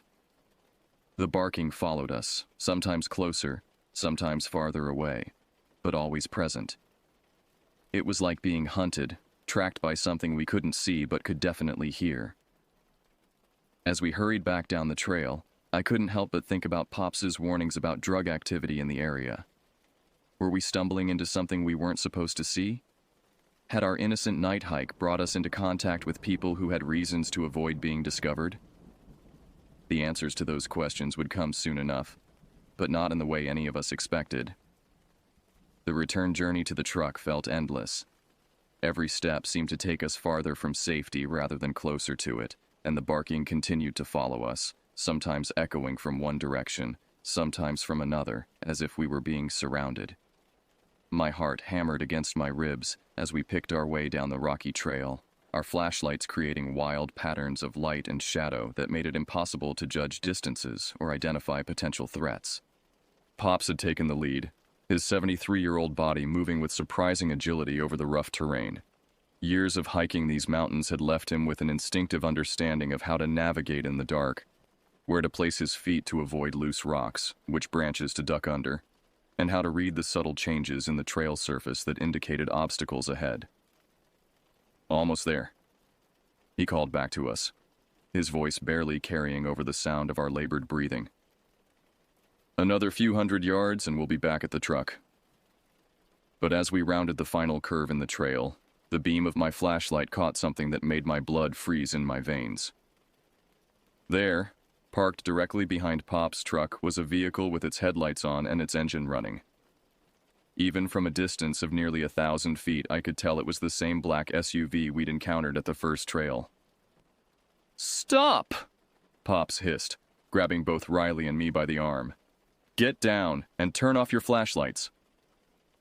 We crouched behind a large boulder beside the trail, plunging ourselves into complete darkness. The sudden transition from light to dark left me temporarily blind, but my other senses immediately sharpened. I could hear the distant rumble of the SUV's engine, the continued barking of the dog somewhere in the forest behind us, and the rapid, shallow breathing of my companions. "How did they know we were here?" Riley whispered, his voice barely audible. "They followed us," Pops replied grimly. "Or they had someone watching the road, waiting to see where we went after we left the first trail. Either way, we're in trouble." The implications of our situation began to sink in. We were trapped on a remote mountain trail, surrounded by people who clearly didn't want us there, with no way to reach our vehicle and no cell phone coverage to call for help. The darkness that had seemed like a minor inconvenience now felt like a prison, hiding dangers we couldn't see or prepare for. "What do we do?" I asked, surprised by how calm my voice sounded despite the terror coursing through my system. "We wait," Pop said, "and we watch. Maybe they'll get bored and leave." But even as he spoke, I could tell he didn't believe it. There was something deliberate about the way they'd positioned themselves, something that suggested they were prepared to wait us out. They knew we had to come back eventually, and they were patient enough to wait for us to make the first move. Through the darkness, I could make out the faint glow of the SUV's headlights illuminating the area around our truck. The vehicle was positioned at an angle that would allow its occupants to see anyone approaching from the trail, but also provided them with a quick escape route if necessary. It was the kind of tactical positioning that suggested these weren't amateurs. Minutes passed with agonizing slowness. The barking behind us had stopped, but somehow that felt more ominous than when it had been constant. Had they called off their dog? Were they moving into position around us? Every shadow seemed to hide a potential threat. Every sound carried the possibility of discovery. Then, to my absolute horror, the SUV began to move. Instead of backing up and leaving as we'd hoped, it drove around our truck and started heading directly toward us down the trail. The headlights swept back and forth across the narrow dirt road, searching for signs of our presence. "Move!" Pops commanded, his voice urgent but still controlled. "Up the hill behind that fallen log." We scrambled up the steep slope to our right, our hands and feet finding purchase on roots and rocks as we climbed. The log Pops had spotted was massive, probably an old oak that had fallen during a storm, and it provided perfect concealment from anyone on the trail below. We threw ourselves behind it just as the SUV's headlights swept across our former position. From our hiding spot, we had a clear view of the trail below. The SUV moved slowly, its windows down, and I could see the silhouettes of at least 2 people inside. They were scanning the forest methodically, their heads turning back and forth as they searched for any sign of movement. The SUV crept down the trail with predatory patience, its headlights sweeping from side to side like the eyes of some massive nocturnal predator. From our position behind the fallen log, we could see everything: the deliberate way they were searching, the way they paused at every potential hiding spot, the way they seemed to be communicating with each other through gestures and whispered words that didn't carry up to our position. My body was pressed against the rough bark of the log, every muscle tense with the effort of remaining perfectly still. A single cough, a shifted position, even the wrong kind of breathing could give us away. The October air, which had felt comfortable during our hike, now seemed to bite at my exposed skin as adrenaline made me hyper-aware of every sensation. Pops lay between Riley and me, his military training evident in the way he'd positioned himself to watch the threat below while keeping us protected. His weathered hands gripped the night vision binoculars, though he didn't dare raise them to his eyes while the SUV's headlights might catch the reflection of the lenses. Instead, he watched with the naked eye, his decades of experience in these mountains giving him an advantage over the hunters below. "They're looking for tracks," he whispered, his voice so quiet I had to strain to hear it. "See how they're stopping at every muddy spot? They're trying to figure out how far up the trail we went." The SUV paused about 50 feet below our position, and I could hear the engine idle drop as they shifted into park. Car doors opened with the distinctive creak of old hinges, and I watched in growing terror as 2 figures emerged from the vehicle. They were both wearing dark clothing and baseball caps, their faces hidden in shadow, but their movements spoke of people who were comfortable operating in the darkness. One of them carried a powerful flashlight, the kind used by law enforcement or military personnel, while the other held what looked like a radio or cell phone. They began walking slowly along the trail, their lights sweeping back and forth across the ground, clearly following some kind of trail sign that we'd inadvertently left behind. "Tracks," Pops mouthed silently, pointing toward the muddy section of trail where we'd walked earlier. Even from our elevated position, I could see the clear impressions our boots had left in the soft earth. The 2 men followed our tracks with the methodical precision of experienced trackers. They moved slowly, carefully, stopping frequently to examine the ground or confer with each other in voices too low for us to hear. But their body language was clear. They were getting closer to finding us. As they approached the spot where we'd left the trail to climb up the hillside, I felt my heart rate spike to levels that made my vision blur around the edges. The muddy area where we'd scrambled up the slope would show clear signs of disturbance, and from there, it would be a simple matter to follow our path to the fallen log. "When they find our tracks going up the hill," Pops whispered, his voice barely audible, "we move. Quietly, but quickly. There's another trail about 100 yards that way." He pointed deeper into the forest, away from our current position. The man with the flashlight reached the base of our hill and immediately stopped. His light swept across the disturbed earth where we'd climbed, and I could see him gesture to his companion. They'd found our escape route. "Now," Pops breathed.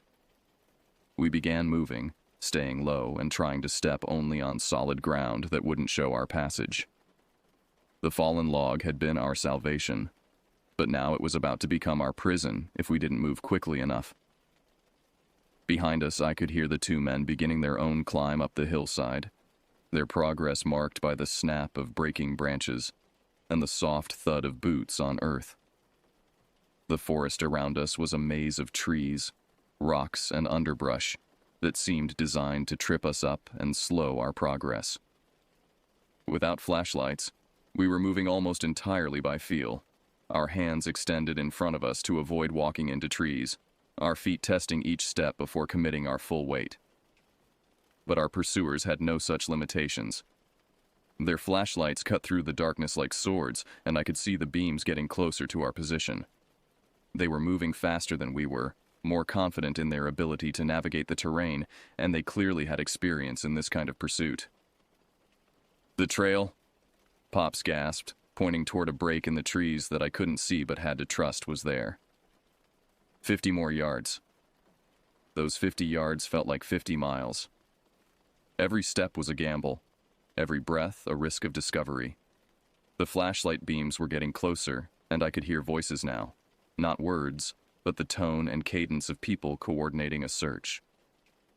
The secondary trail Pops had mentioned was little more than a deer path, barely wide enough for single file and carpeted with fallen leaves that rustled with every step. In daylight, it would have been challenging to follow. In the darkness, with adrenaline making our movements clumsy and fear making every shadow seem like a threat, it was nearly impossible. We stumbled through the underbrush like drunken men, our hands constantly extended to feel for obstacles, our feet testing each step before committing our weight. Behind us, the pursuit continued, marked by the sweep of flashlight beams and the occasional crack of branches as our hunters made their way through the forest. "They're not giving up," Riley whispered, his voice tight with exhaustion and fear. We'd been moving for what felt like hours, though it had probably been less than 30 minutes. The physical exertion of climbing through rough terrain in complete darkness was taking its toll on all of us. Pops paused ahead of us, his hand raised in a gesture for silence. We froze, listening to the sounds of the night around us. The forest had gone quiet. Even the usual sounds of nocturnal wildlife had been stilled by the presence of too many humans moving through their territory.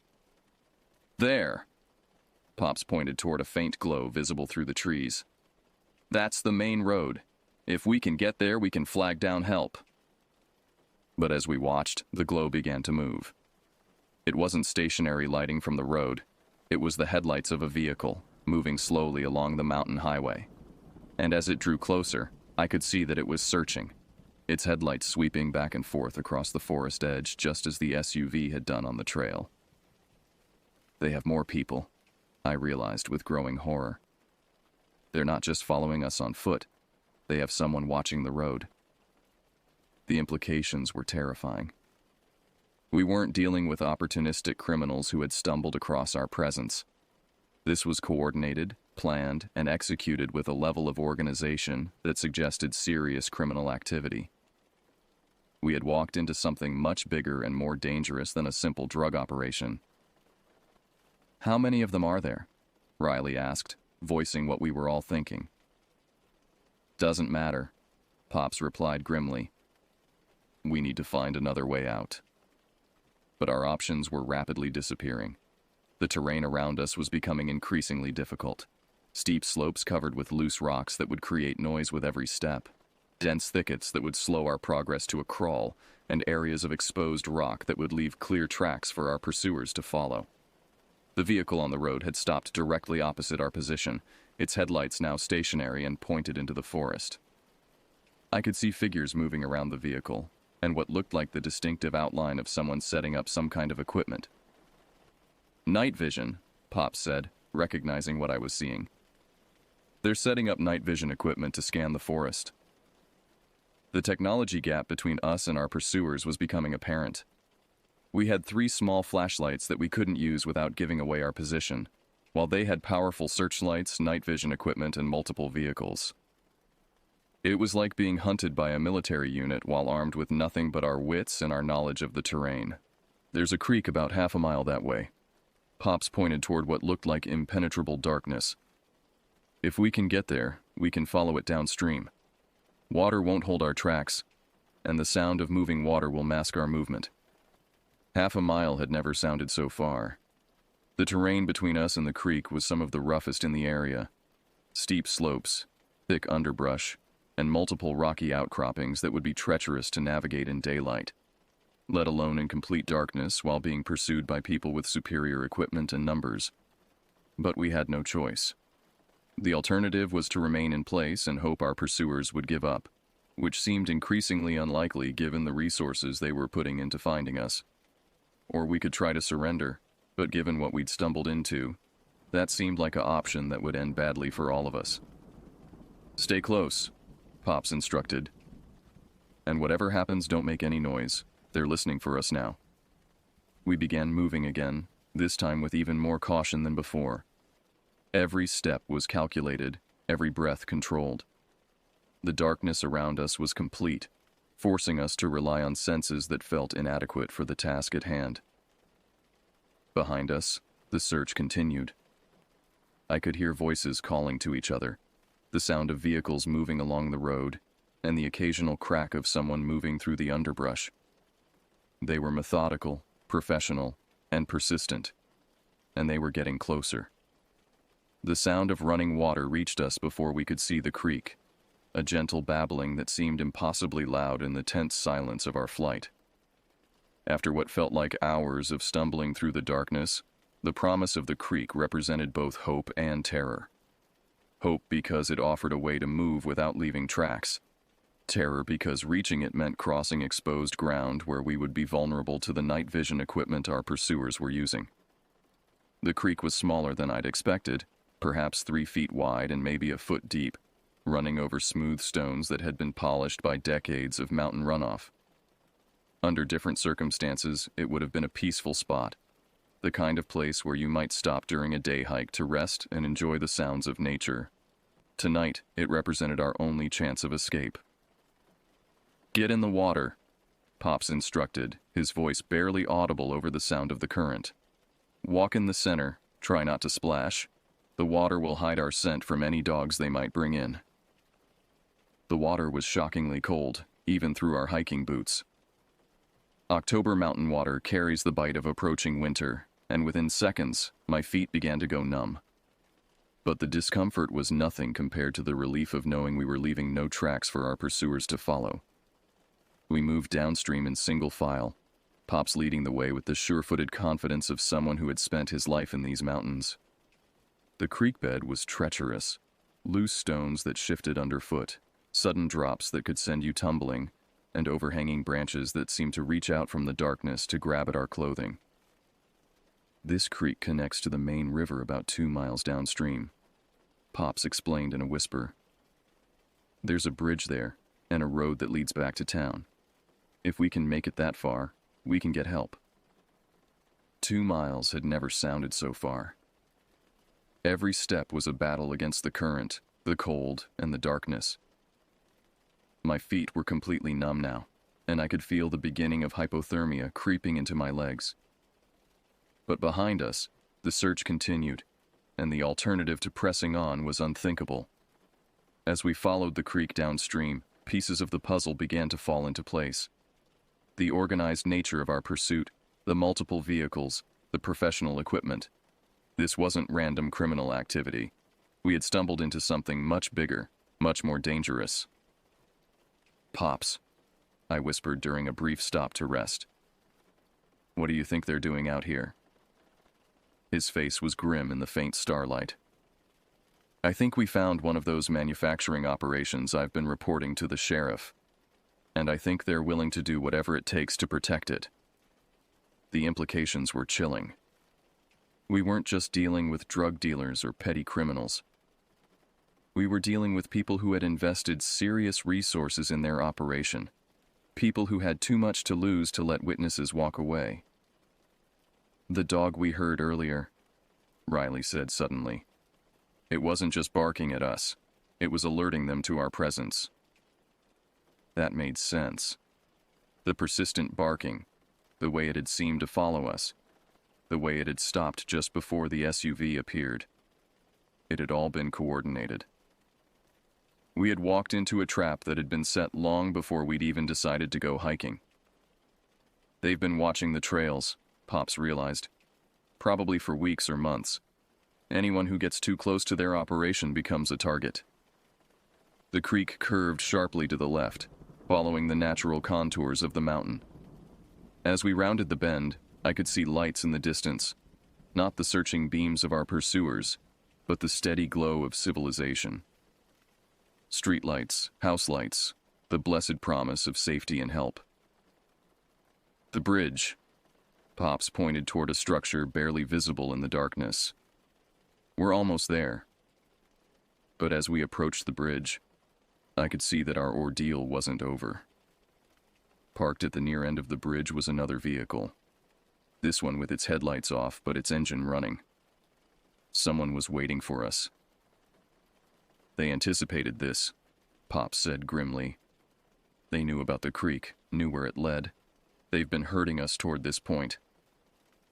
We were trapped again, caught between the pursuers behind us and the trap ahead. The creek that had seemed like our salvation now felt like a channel leading us directly into the hands of people who wished us harm. "What do we do now?" Riley asked, his voice carrying the exhaustion and fear we all felt. Pops was quiet for a long moment, weighing our options.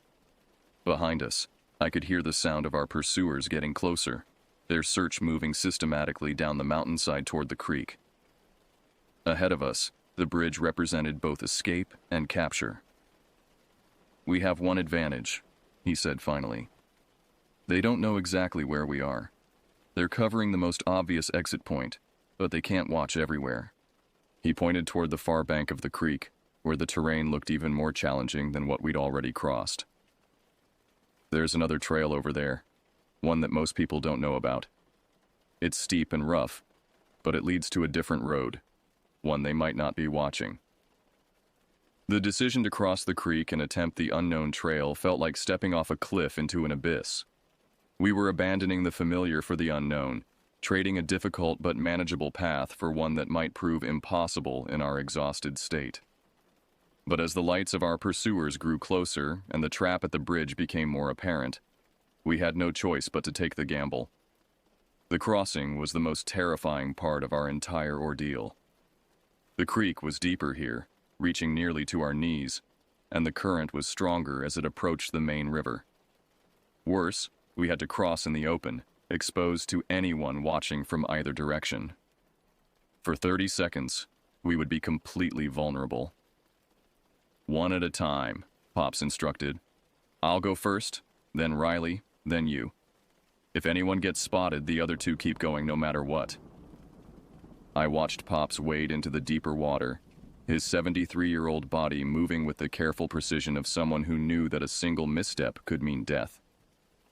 The current tugged at his legs, and I could see the effort it took for him to maintain his balance on the slippery stones of the creek bed.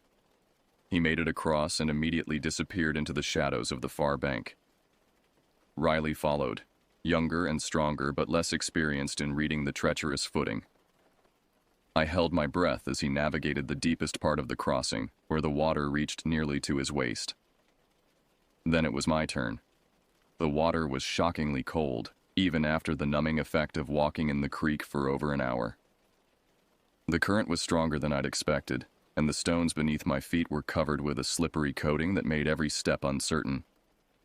Halfway across, I felt my right foot slip on a loose rock, and for a terrifying moment, I thought I was going to fall. But I managed to regain my balance and push forward, reaching the far bank just as I heard the sound of voices from the direction we'd come. Our pursuers had reached the creek and were beginning to follow our trail downstream. "Here," Pops whispered, pointing toward what looked like a solid wall of vegetation. "The trail starts behind those bushes." What he called a trail was almost invisible, a gap between trees that might have been created by deer or other wildlife, barely wide enough for a single person. It led upward at a steep angle, disappearing into the darkness of the forest canopy. "This is going to be rough," he warned. "It's about a mile straight up, and then another mile along the ridge before it connects to the old logging road. But it's our only chance." We began climbing immediately, knowing that every second we delayed gave our pursuers more time to organize their search. The trail was everything Pops had warned and worse, steep enough to require the use of hands as well as feet, rocky enough to be treacherous in the dark, and overgrown enough to tear at our clothing and scratch our exposed skin. Behind us, I could hear the sound of our pursuers discovering our crossing point. Voices called out coordinates, engines revved as vehicles moved to new positions, and the systematic search began again. But this time, we had a head start and the advantage of knowing where we were going. The climb was brutal. My legs, already exhausted from hours of hiking and wading through cold water, screamed in protest with every step. My lungs burned from the effort of breathing in the thin mountain air, and my hands were torn and bleeding from grabbing at rocks and tree roots for support. But fear is a powerful motivator, and the knowledge that capture might mean death kept us moving even when our bodies wanted to stop. We climbed in silence, saving our breath for the physical effort, communicating only through gestures and the occasional whispered warning about obstacles ahead. After what felt like an eternity, the trail began to level out. We had reached the ridge, and through the trees, I could see the lights of the valley spread out below us. Somewhere down there was civilization, safety, and help.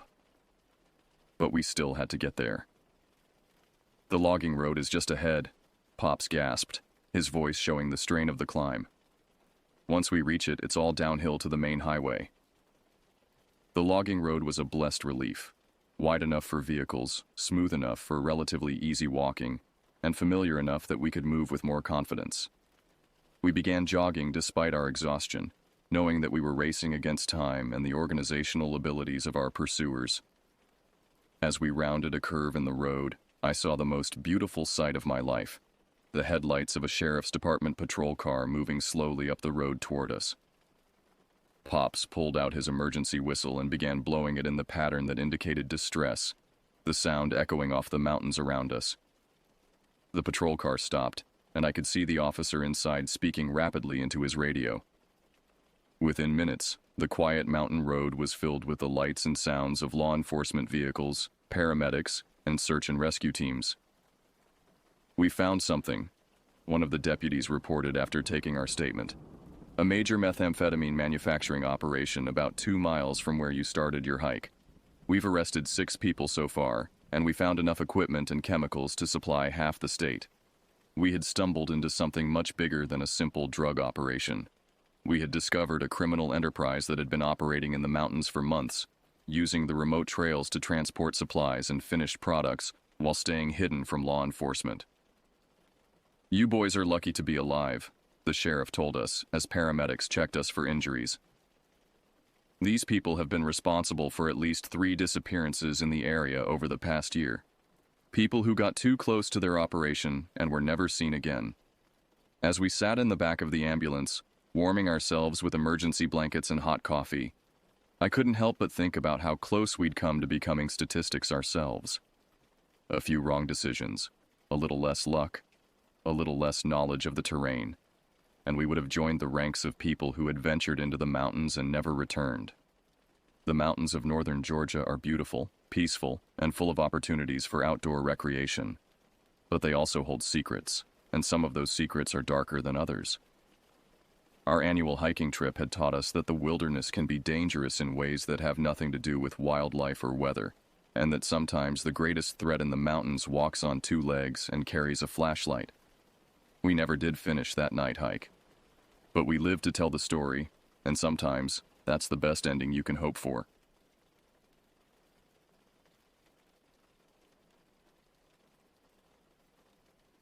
My name is Ethan Hargrove, and this happened to me on June 12, 1998. I'm a truck driver, or I was back then, hauling freight across the country for almost 15 years. The cab of my Peterbilt had been more of a home to me than any apartment I'd rented. I'd seen this country from every angle, in all kinds of weather, at all hours of the day and night. I thought I knew the road and its unspoken rules. I thought I understood the rhythm of America's highways and the people who traveled them. I was wrong. That morning started like any other. I'd picked up a load of auto parts in Salt Lake City, bound for a dealership in Casper, Wyoming. The manifest listed everything from transmissions to windshield wipers. Nothing unusual.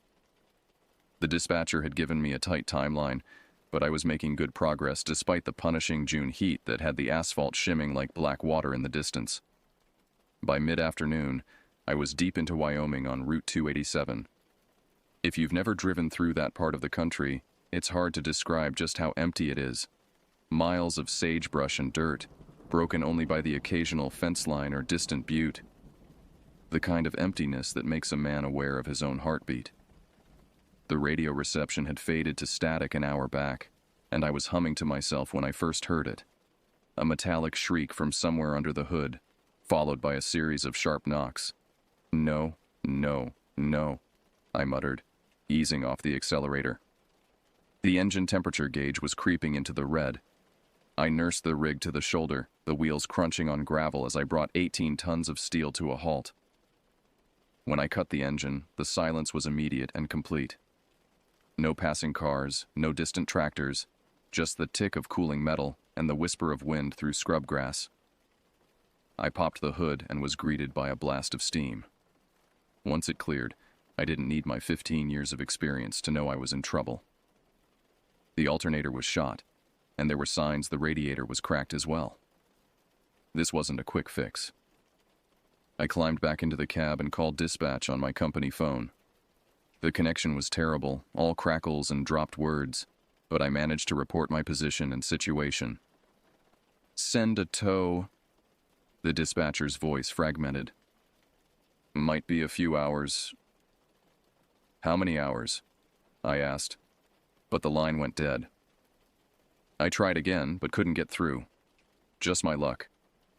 I checked my watch, 3:27 p.m. The sun was still high, but out here with no shelter, that was more threat than comfort. I took stock of my supplies, half a gallon of water, some beef jerky, a couple of candy bars, enough to wait it out, but not comfortably. I decided to stretch my legs and popped open the door. The heat hit me like a physical force, the kind that seems to suck the moisture right out of your eyeballs. I walked around the truck, checking tires out of habit, then found a flat rock about 20 yards away and sat down, facing the road. Hours passed. The sun began its descent, turning the landscape golden, then amber. I checked my watch compulsively. 5:45 p.m. 6:30 p.m., 7:15 p.m. Still no sign of a tow truck or highway patrol. My water was running low, and a dull headache had begun to throb behind my eyes. When I finally heard an engine, the sun was just kissing the horizon. I stood up, waving my arms, expecting the tow truck. Instead, a battered blue Ford pickup slowed and pulled onto the shoulder ahead of my rig. The truck was at least 20 years old. Its paint job faded to a ghostly shade that might once have been navy. Rust had eaten away at the wheel wells, and the back bumper was secured with what looked like baling wire. The driver's door creaked open, and a man stepped out. From a distance, he seemed ordinary enough. Medium height, wiry build, dressed in the standard uniform of rural America. Faded jeans, flannel shirt despite the heat, and a baseball cap pulled low over his eyes. As he approached, though, I noticed details that set off faint alarm bells in my mind. His jeans were stained with something dark around the knees. His flannel was buttoned unevenly. And there was something about his walk, a slight limp that seemed to vanish and reappear with each step, as if he was remembering and then forgetting to perform it. "Having trouble?" he called out, his voice surprisingly soft for a man of his rough appearance. "Alternators shot," I replied. "Waiting on a tow." He was close enough now that I could see his face beneath the cap. Weathered skin, deep wrinkles around pale blue eyes, 3 days' worth of salt and pepper stubble. His teeth, when he smiled, were surprisingly white and even. "Name's Roy," he said, extending a hand. His palm was calloused but cold despite the heat. "Been waiting long?" "Few hours. Dispatch said they'd send someone." Roy chuckled, a dry sound like dead leaves scraping across pavement. "Dispatch always says that. You'll be lucky if they show before morning. Town's just 15 miles up the road. I could give you a lift, get some food in you while you wait." I hesitated. The company policy was clear: never abandon your load. But the sun was nearly gone now, and with it would go the heat. Wyoming nights can be bitter, even in June. And 15 miles wasn't far. I could be back here when the tow arrived. "That's mighty kind of you," I said finally. "Let me just lock up." As I secured the truck, I caught Roy watching me, his head tilted slightly to one side, that odd smile still fixed on his face. For a moment, just a moment, I considered declining his offer. But then he was opening the passenger door of his pickup, gesturing me in with a sweeping motion that seemed almost theatrical. "After you, Mr. Truck Driver," he said. "Let's get you somewhere civilized." I had no idea then that his definition of civilized would prove to be very different from my own. The inside of Roy's pickup smelled like a cocktail of motor oil, cigarette smoke, and something earthy that I couldn't quite place. Animal musk, maybe, or old sweat. The bench seat was covered in a Mexican blanket riddled with cigarette burns, and the dashboard was home to a collection of faded plastic figurines, mostly cowboys and Indians, their paint chipped away by years of sun exposure. "So," Roy said as we pulled back onto the empty highway, "what brings you out to this stretch of nowhere?" I explained about my delivery, the tight schedule, the breakdown. Roy nodded along, occasionally making soft humming noises that might have been acknowledgement or just a habit. His driving was oddly precise for someone who seemed so disheveled. Hands at 10 and 2, eyes scanning the road continuously. "You live around here?" I asked during a lull in our conversation. "Got a place up in the hills," he replied, gesturing vaguely to the west. "Nothing fancy, but it's mine. Do some hunting, odd jobs here and there. Keep to myself mostly. Must get lonely."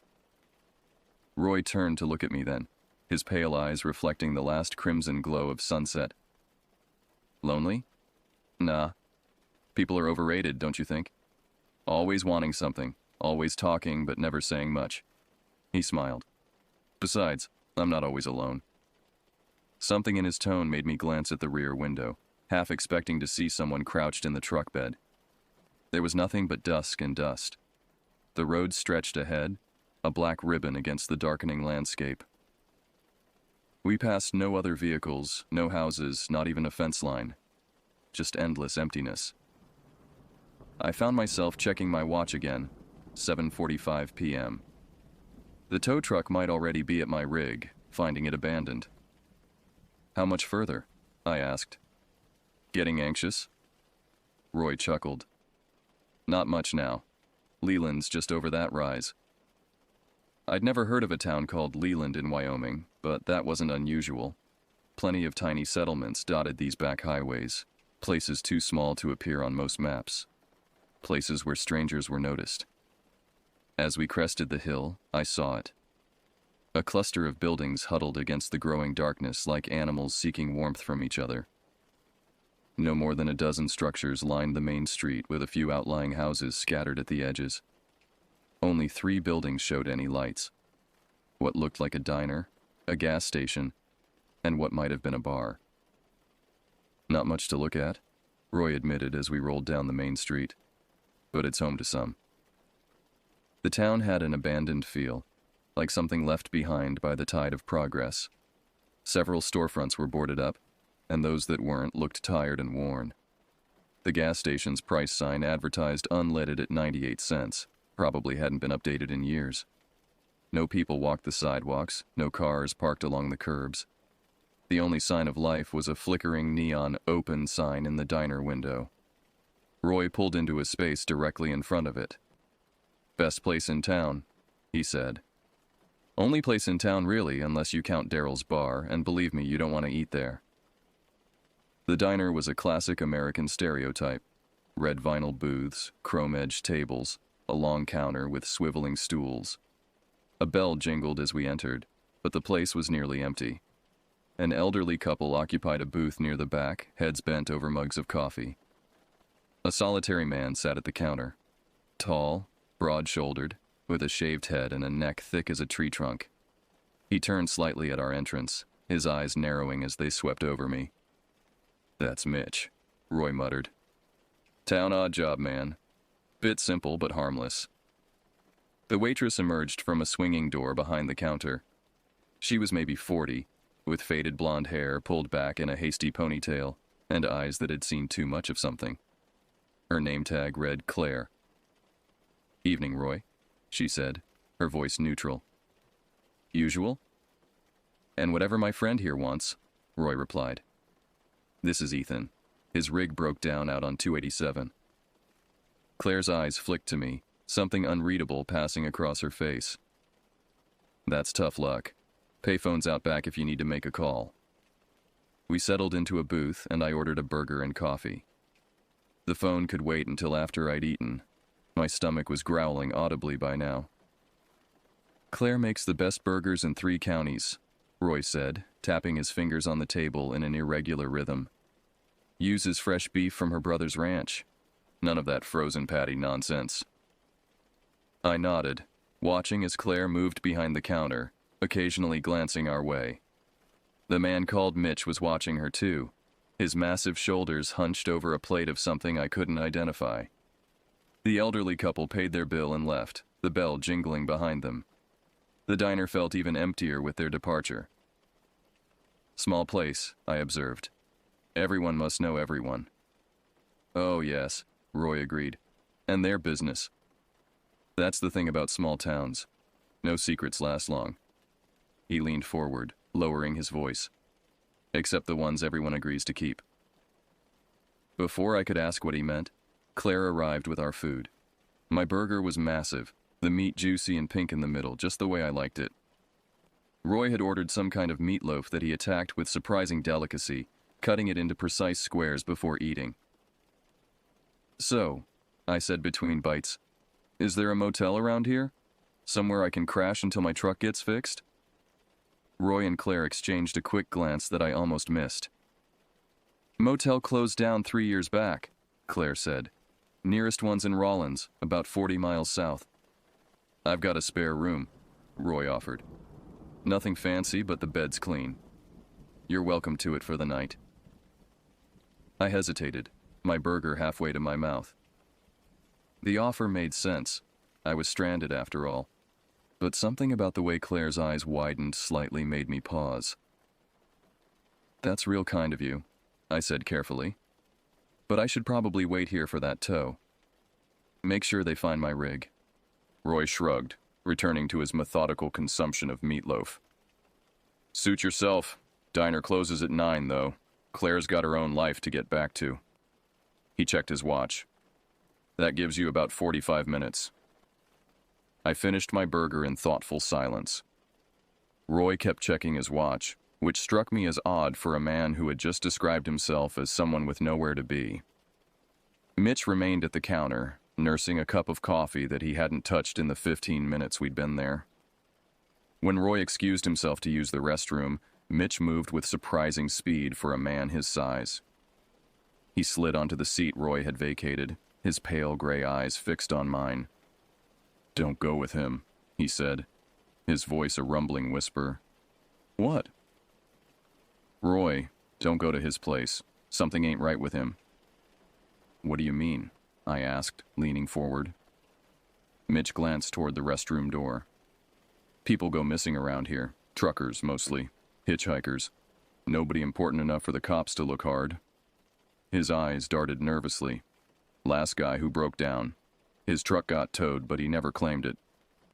The bathroom door opened, and Mitch stood quickly, moving back to his stool at the counter. Roy returned, smiling pleasantly, apparently oblivious to our brief conversation. "All set?" he asked. "I should probably get you back to your truck. Tow might be there by now." I nodded, suddenly eager to be back on the highway, even if it meant spending the night in my cab. We paid the bill, Roy insisting on covering mine, and headed for the door. As we left, I glanced back. Mitch was watching us, his face expressionless. Claire stood beside him, whispering something in his ear. The night air was cool now, a sharp contrast to the day's heat. The street was dark, except for the pools of light beneath the few functioning street lamps.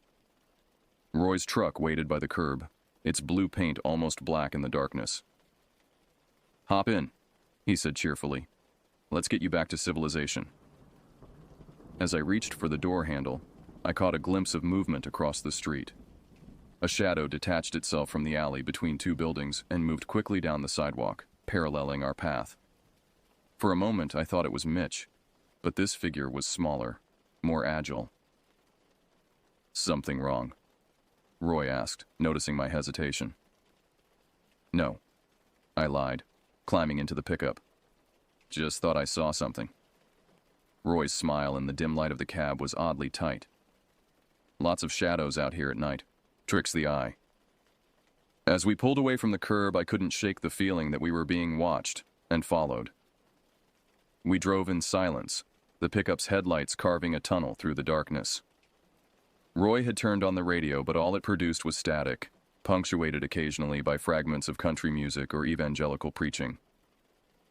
After a few minutes, he switched it off with a sigh. "Reception's always bad out here," he explained. "Something about the hills." I nodded, watching the road. We should have been heading back toward my truck on Route 287, but the surroundings didn't look familiar. We'd turned off the main street of Leland onto a narrow county road, and now we were climbing into the foothills, the truck's engine straining against the incline. "This doesn't seem like the way back to my rig," I said, trying to keep my voice casual. Roy's hands tightened slightly on the steering wheel. "Taking a shortcut. Back roads will get us there quicker than going around." It didn't make sense.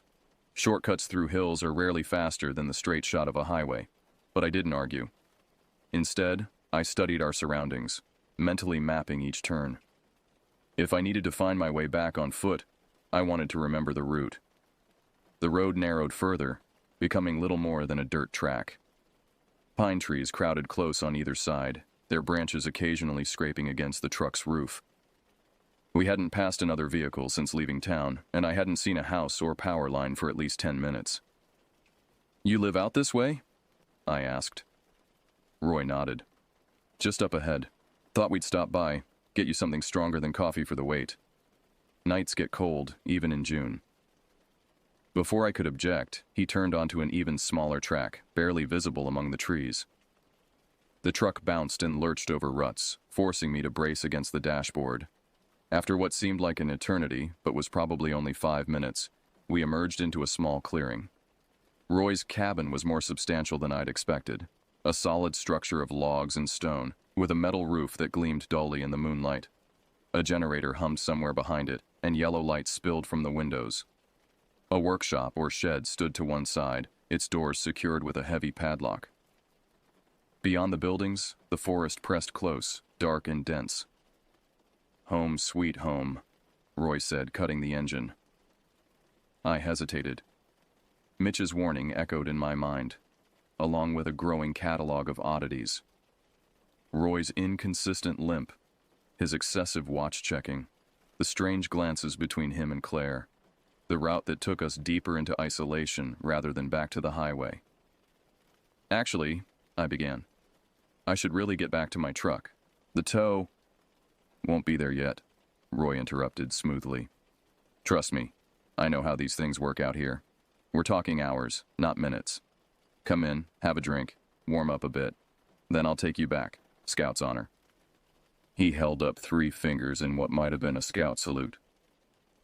The alternative was to demand he take me back immediately, potentially angering a man who knew these woods and had me at a distinct disadvantage.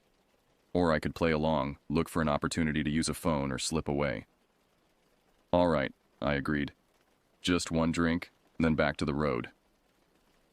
Roy's cabin was a single large room with a loft above. A wood stove dominated one wall, though it wasn't lit. The furnishings were simple but sturdy. A table and chairs made from rough-hewn logs, a sofa covered in faded plaid, mismatched cabinets that might have been salvaged from renovation projects, hunting rifles hung on one wall, alongside mounted deer heads and what looked like a bobcat, frozen in a permanent snarl. "Make yourself comfortable," Roy said, gesturing to the sofa. "Beer? Whiskey?" "Beer's fine," I replied, noticing there was no phone visible in the room. Roy disappeared into what I assumed was a kitchen area, separated from the main room by a curtain of wooden beads. I took the opportunity to scan the cabin more thoroughly. A stack of magazines sat on a side table. Hunting, fishing, automotive. Normal enough. But beside them lay a pile of truckers' wallets, at least 5 or 6, their leather worn and edges frayed. My heart rate kicked up a notch. There could be innocent explanations. Maybe Roy collected them or found them abandoned. Maybe he was a trucker himself once. But combined with Mitch's warning about missing drivers, they took on a more ominous significance. Roy returned with 2 beers, the caps already removed. He handed one to me and took a long pull from his own. "Cheers," he said. "To unexpected company." I pretended to drink, letting just enough liquid past my lips to be convincing. The beer could be drugged, or it might be perfectly fine. I wasn't willing to take the chance.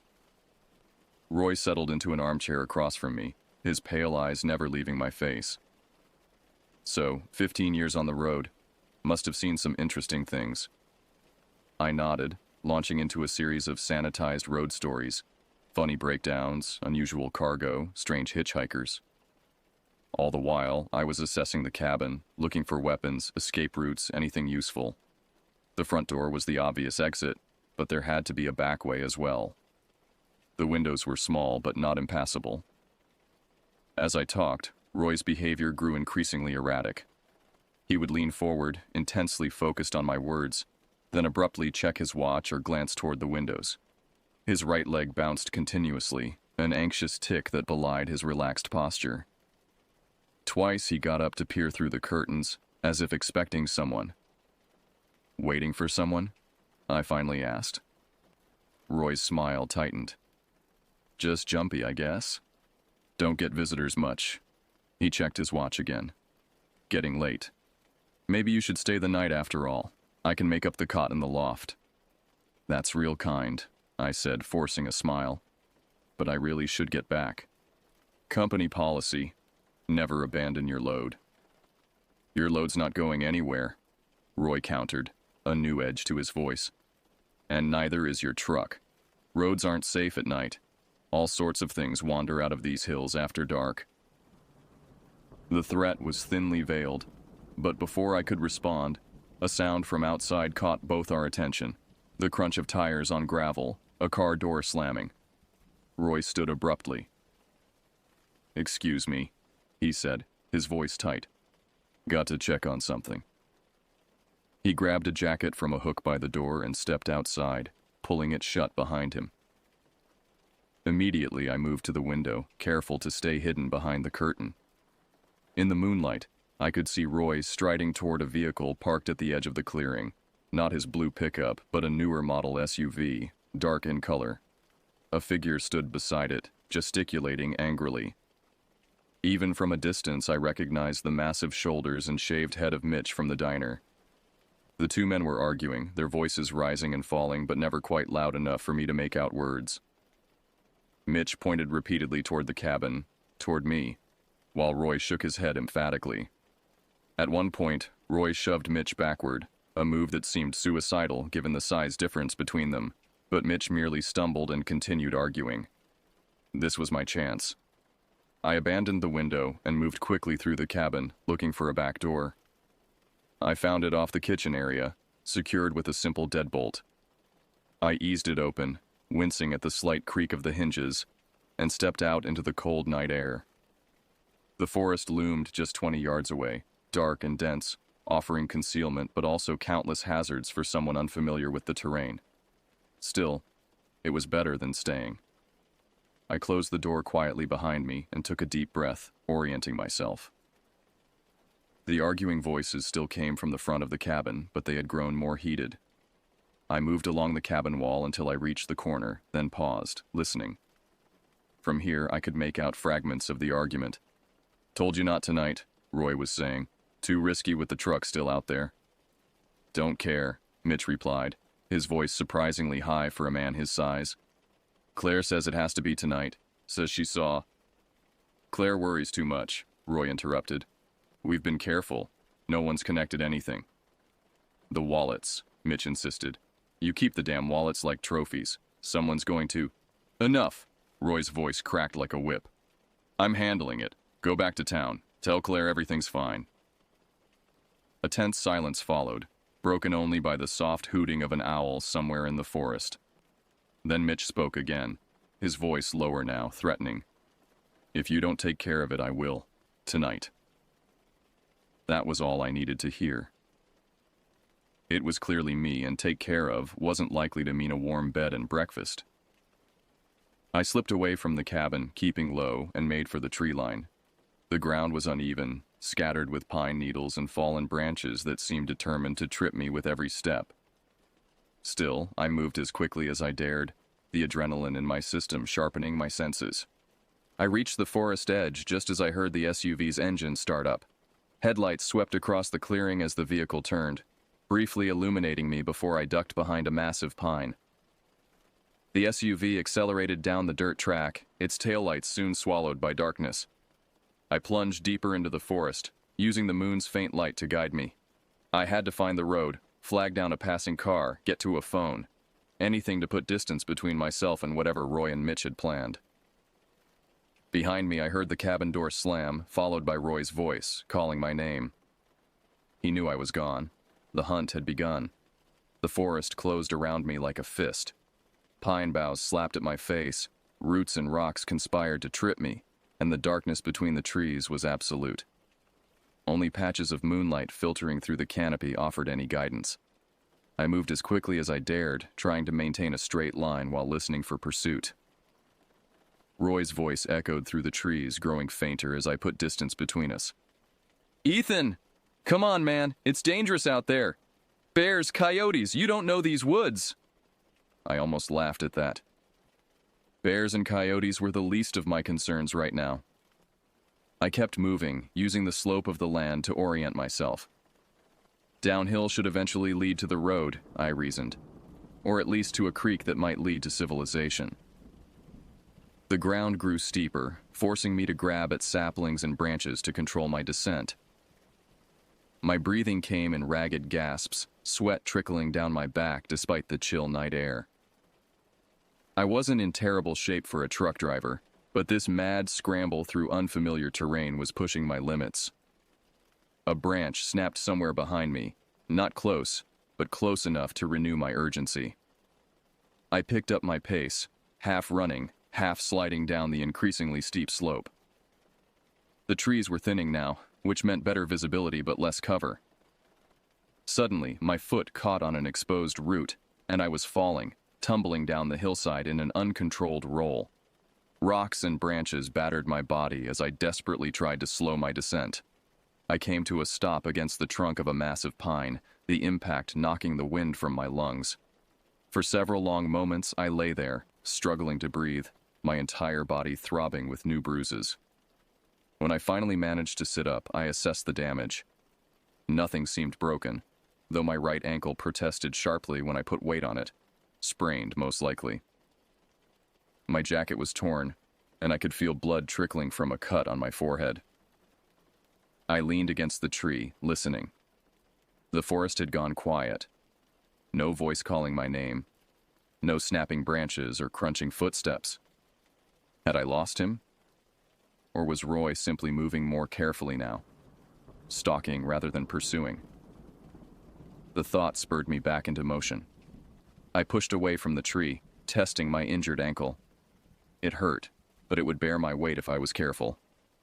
I moved downhill again, more cautiously this time, following what appeared to be a game trail winding through the trees.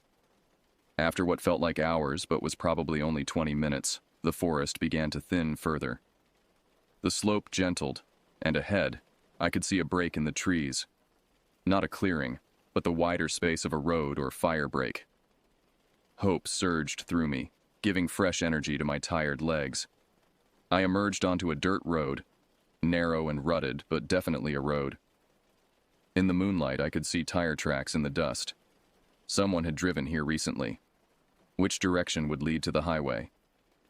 I hesitated, trying to recall the twists and turns Roy had taken to reach his cabin. A sound from the forest behind me made the decision for me. A branch snapping, followed by a soft curse. Roy was still on my trail. I turned left, purely on instinct, and began to jog along the road, ignoring the protests from my ankle. The packed dirt was infinitely easier to navigate than the forest floor, allowing me to move faster despite my injury. The road curved and dipped, following the contours of the land. After about half a mile, it joined a wider gravel road, still not paved, but clearly more heavily traveled. I picked up my pace again, the loose stones crunching beneath my boots. My breath fogged in the night air, and my lungs burned with exertion, but fear kept me moving. Behind me, too close for comfort, came the unmistakable sound of an engine starting up. Headlights appeared at the junction where I'd emerged from the forest road. Roy had gone back for his truck. Panic gave me a fresh burst of speed. I sprinted now, my ankle a distant throb beneath the flood of adrenaline. The gravel road straightened, running alongside what appeared to be a shallow ravine. Ahead, I could see the glow of lights, not the warm yellow of house lights, but the cooler white of street lamps or highway lights. The engine behind me grew louder, the headlights casting my elongated shadow before me like a herald of doom. I risked a glance back and saw Roy's blue pickup less than 100 yards behind, gaining quickly. In moments, he would be alongside me, and I had nowhere to hide on this exposed stretch of road. A crazy idea formed in my mind. The ravine to my right was maybe 15 feet deep, its sides steep but not vertical. At the bottom ran a creek, its water glinting in the moonlight. If I could reach it without breaking my neck, I might be able to follow it to wherever those lights were coming from. The truck was 50 yards back now. I could hear the engine roaring as Roy pushed it to its limits on the rough road. It was now or never. I veered right, leaping over the edge of the ravine. For a moment I was airborne, the creek flashing below me. Then I hit the slope, my feet sliding out from under me, and I was rolling again, dirt and leaves filling my mouth, rocks battering my already bruised body. I landed in the creek with a splash, the frigid water shocking the breath from my lungs. It was shallow, barely knee-deep, but moving swiftly over a rocky bed. Above me on the road, I heard the pickup skid to a halt. A door slammed, and Roy's voice carried down to where I lay half submerged. "I see you down there, Ethan. This is stupid. Let me help you." Help me right into a shallow grave, no doubt. I scrambled to my feet, water streaming from my clothes, and began to wade downstream toward the distant lights. The creek bed was treacherous, full of slippery rocks and unexpected holes, but far preferable to facing whatever Roy had planned. Behind me, I heard Roy cursing, followed by the sound of someone sliding down the ravine slope. He was coming after me on foot. I pushed harder, struggling against the current, my soaked clothes dragging at me like weights. The lights were growing closer. I could make out individual street lamps now, illuminating what appeared to be the back of a building. Another few hundred yards, and I'd be within shouting distance of potential help. A splash behind me warned that Roy had reached the creek. I didn't look back, focusing all my energy on forward motion. The water was numbing my feet, making each step an act of concentrated will. My injured ankle threatened to buckle with every uneven placement. Just as I thought I might collapse from exhaustion, the creek curved around a stand of willows. And suddenly, I was looking at the back of what appeared to be a gas station. Light spilled from its windows, and I could make out the shapes of fuel pumps at the front. A single car was parked beside the building, its engine running, exhaust condensing in the cold air. I staggered out of the creek, up the gentle bank, and toward the light like a drowning man toward air. Behind me, I heard Roy's labored breathing and knew he was close. Too close. As I rounded the corner of the gas station, I nearly collided with a woman emerging from the side door, car keys in hand. She was middle-aged, with short gray hair and an expression of utter shock as she took in my bedraggled appearance. "Please," I gasped. "Help me. Man chasing me. Dangerous." She hesitated only a moment before grabbing my arm and pulling me toward her car, a sensible blue sedan. "Get in," she ordered, her voice brooking no argument. I practically fell into the passenger seat as she slid behind the wheel. Through the rear window, I saw Roy emerge from the darkness at the edge of the property, his face contorted with rage. He froze when he saw me in the car, clearly calculating his options. The woman reversed sharply, swinging the car around to face the road. Roy made one desperate lunge toward us, but she accelerated hard, spraying gravel in his face. In moments, we were on the highway, the gas station, and Roy receding in the rearview mirror. "Thank you," I managed, teeth chattering with cold and residual fear. He was going to kill me. The woman glanced at me, her expression a mixture of concern and wariness. "That was Roy Chambers, wasn't it? What in God's name were you doing with him?" I explained as best I could. The breakdown, the ride to Leland, Mitch's warning, the escape. As I spoke, the woman's knuckles whitened on the steering wheel. "We need to go to the police," she said when I finished. "Right now." "Do you know him?" I asked. "Roy?" She nodded grimly. "Everyone around here knows Roy. Or knows to stay away from him. There have been rumors for years. Missing travelers. Strange noises from his property at night. Police have investigated a few times, but they never find anything." She glanced at me again. "You're the first one I've heard of who got away." 20 minutes later, we pulled into the parking lot of a small sheriff's station in a town called Riverside, a place that, unlike Leland, actually appeared on maps. The woman, who had introduced herself as Margaret Holloway, a local schoolteacher, insisted on accompanying me inside. I was grateful for her presence as I recounted my story to a skeptical deputy. "Roy Chambers again," he sighed, making notes. "Look, Mr. Hargrove, I'm not saying I don't believe you, but we've had complaints about Roy before, and we've never found anything concrete. Man's odd, no question, keeps to himself, but that's not a crime." "What about Mitch?" I asked. "He seemed to be involved too. Big guy, shaved head." The deputy frowned. "Mitchell Deaver? Works maintenance at the high school?" He shook his head. "Now I know you're confused. Mitch couldn't hurt a fly. Simplest man you'll ever meet." Margaret leaned forward. "Deputy Carson, with all due respect, something happened to this man tonight. Look at him." The deputy surveyed my muddy, bloody, soaking wet appearance and nodded reluctantly. "All right, I'll send a car out to Roy's place, check things out, and we'll look into your truck situation. In the meantime, you should get cleaned up, maybe see a doctor about that ankle." It wasn't the decisive action I'd hoped for, but it was something. Margaret offered to drive me to the nearest motel, and I accepted gratefully, limping back to her car with the deputy's promise to call once they had news about my truck. As we drove away from the station, I couldn't shake the feeling that I had escaped something truly horrific, and that others before me had not been so fortunate. The cheap motel shower washed away the mud and blood, but not the fear. It lingered like a stain on my psyche, coloring every thought, every motion. I kept the bathroom door open while I washed, unwilling to be completely enclosed in any space. Every creak of the building, every passing car outside, sent a jolt of adrenaline through my system. Margaret had waited in the lobby, insisting she wouldn't leave until she knew I was settled safely. She'd even stopped at a 24-hour Walmart for basic supplies, clean clothes, bandages, a toothbrush. Small-town hospitality, she'd called it with a sad smile, to make up for what you experienced. When I emerged from the bathroom, dressed in loose sweatpants and a t-shirt that still smelled of the store, she was on the phone with the sheriff's office. Her expression told me everything I needed to know before she even hung up.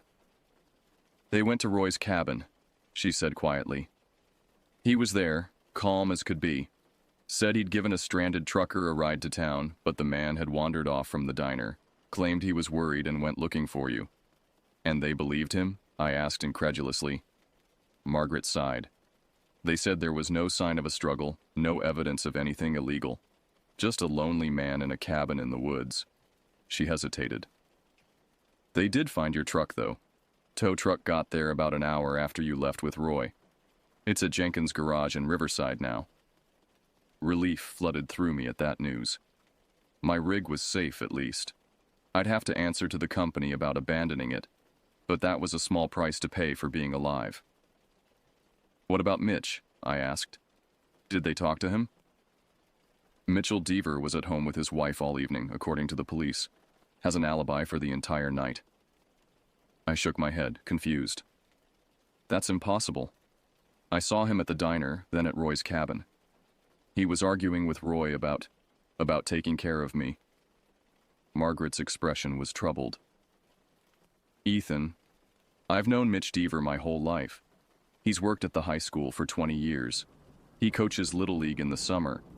He's not the kind of man who conspirates to hurt strangers."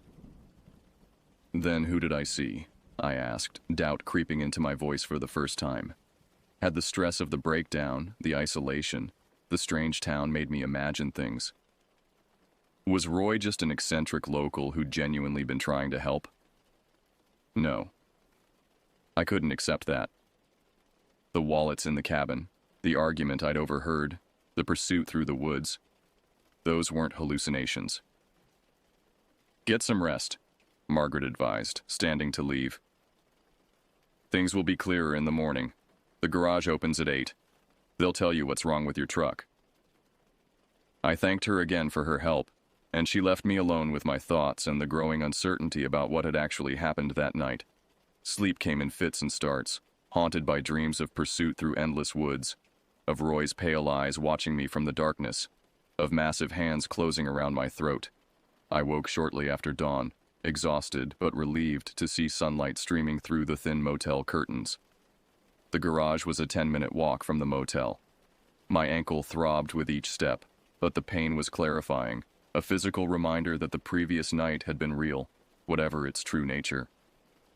Jenkins' garage turned out to be a sprawling compound of buildings, service bays, and a gravel lot filled with vehicles in various states of repair. My Peterbilt sat at the far end, looking strangely vulnerable with its hood still open. The mechanic confirmed what I already knew. The alternator was shot, and the radiator had a hairline crack. Parts would have to be ordered, which meant at least 2 days of delay. I called my dispatcher, explained the situation, and weathered the expected reprimand for leaving the truck unattended. "Could have been stripped for parts," he grumbled, though we both knew that was unlikely on such a remote stretch of highway. With nothing to do but wait, I decided to check out Riverside properly. It was a normal small town, a main street with shops, a diner that looked nothing like the one in Leland, a public library, a high school. People nodded politely as I passed, a few giving curious glances to my obvious limp and the bandage on my forehead. On impulse, I stepped into the library and asked to see a local map. The librarian, a woman in her 60s with reading glasses on a chain around her neck, spread one out on a table for me. "Looking for anything in particular?" she asked. "A town called Leland," I replied. "Should be about 15 miles off Route 287. She frowned, scanning the map. "Leland? Never heard of it. Let me check." She consulted the map's index, then shook her head. "No Leland listed here. Are you sure about the location?" I traced my finger along Route 287, finding the approximate area where my truck had broken down. There was nothing there on the map, no town, not even a road leading into the hills where Roy's cabin had been. Maybe it's too small to be on the map, I suggested. Possible, she agreed. But I've lived in this county for 40 years, and I've never heard of a town called Leland. There's a Leesville about 60 miles north, though. I thanked her and left, more confused than ever. Had I misheard the name? No, Roy had definitely called it Leland. I remembered clearly. On my way back to the motel, I stopped at the sheriff's office, hoping for any updates. Deputy Carson was on duty again, looking tired and slightly irritated to see me. "Mr. Hargrove." He greeted me without enthusiasm. "What can I do for you?" "I was wondering if you'd learned anything more about Roy Chambers," I said. "Or about the town of Leland." He sighed, pushing back his hat to scratch his forehead. "We went out to Roy's place again this morning, did a more thorough check. Nothing suspicious found." "What about the wallets?" I pressed. "I saw them on a table in his cabin, 5 or 6 trucker wallets." "No wallets found," Carson replied flatly. "Just the usual cabin stuff. As for Leland, there is no town called Leland in this county, Mr. Hargrove. Never has been." "But I was there," I insisted. "A diner, a gas station, a few other buildings. Roy took me there after my truck broke down." Carson's expression shifted from irritation to something like pity. "Look, I'm not saying you're making this up. Breaking down in the middle of nowhere can be disorienting. Maybe Roy did give you a ride, and maybe you stopped somewhere that he called Leland. But it's not a real town, at least not around here." I left the station feeling like I was losing my grip on reality. Had I imagined the entire experience? The diner, Claire, Mitch, the wallets, the chase. Had stress and exhaustion conjured an elaborate hallucination? I returned to the motel, intending to rest until my head cleared, but there was someone waiting for me. Margaret, looking pale and worried. "We need to talk," she said simply. We walked to a nearby park, finding a bench away from the few people enjoying the spring sunshine. Margaret seemed reluctant to speak, her hands twisting nervously in her lap. "What is it?" I prompted gently. "Last night, after I left you, I started thinking about what you said. About Mitch being at Roy's cabin." She took a deep breath. "The police say Mitch was home all evening, but that's not entirely true. He missed his shift at the school yesterday, called in sick. His wife told everyone he was home with the flu, but no one actually saw him until late in the evening." Hope flared in me, validation that I hadn't imagined everything. "So he could have been with Roy?" Margaret nodded reluctantly. "It's possible. There's something else too. I asked around about Roy Chambers this morning. Carefully, you understand. People don't like to talk about him much." "What did you find out?" "He moved here about 8 years ago. Keeps to himself, like the deputy said. But there have been rumors. Hunters who've gone missing in the hills near his cabin. A census worker who never returned from that area. Nothing ever proven. Nothing that would warrant more than a cursory investigation." She hesitated, then continued. "There's an old ghost town up in those hills. It was a mining camp in the 1890s, abandoned when the silver ran out. Some locals say Roy lives near there, that he's restored parts of it. They call it Leland's Hollow, after the original mine owner." A chill ran through me despite the warm sun. "Leland. That's where he took me. But it wasn't a ghost town. There were people there, a diner." Margaret's eyes met mine, troubled and uncertain. "Were there? Or was it just Roy and maybe Mitch and your mind filled in the rest?" "Old buildings can look inhabited in the right light." I considered this. Could stress and fear have caused me to populate an abandoned town with imaginary figures? Could Claire the waitress, the elderly couple, the shadowy figure following us? Could they all have been projections of my anxious mind? "I don't know anymore," I admitted. "But I know what I saw in Roy's cabin. Those wallets were real, and someone chased me through those woods." "I believe you," Margaret said simply. But I don't think the police will. Not without evidence. We parted with a promise to stay in touch. Margaret gave me her phone number, made me swear to call if I remembered anything else, or if Roy showed up again. I spent the rest of the day in my motel room, door locked, curtains drawn, replaying every moment of that night in my mind, trying to separate reality from possible hallucination. 2 days later, my truck was repaired. I paid the bill, thanked the mechanics, and called Margaret to say goodbye. She made me promise to be careful, to stick to main highways, to avoid lonely stretches of road at night. I assured her I would and left Riverside behind, my encounter with Roy Chambers and the mysterious town of Leland already taking on the quality of a bad dream. It wasn't until I was 50 miles away, heading east toward my delayed delivery in Casper, that I discovered something in the pocket of my repaired jacket, something I'd forgotten in the chaos of that night. A matchbook from Claire's Diner, Leland, Wyoming, with a phone number scrawled inside. A number I never called, too afraid of what, or who, might answer. That was 27 years ago. I quit driving trucks a month later, couldn't handle the isolation of the open road anymore, the vulnerability of those empty stretches of highway. I found work at a hardware store in my hometown, married, had kids, built a normal life. But I still check the news from Wyoming occasionally. Still look for reports of missing travelers, abandoned vehicles, unexplained disappearances.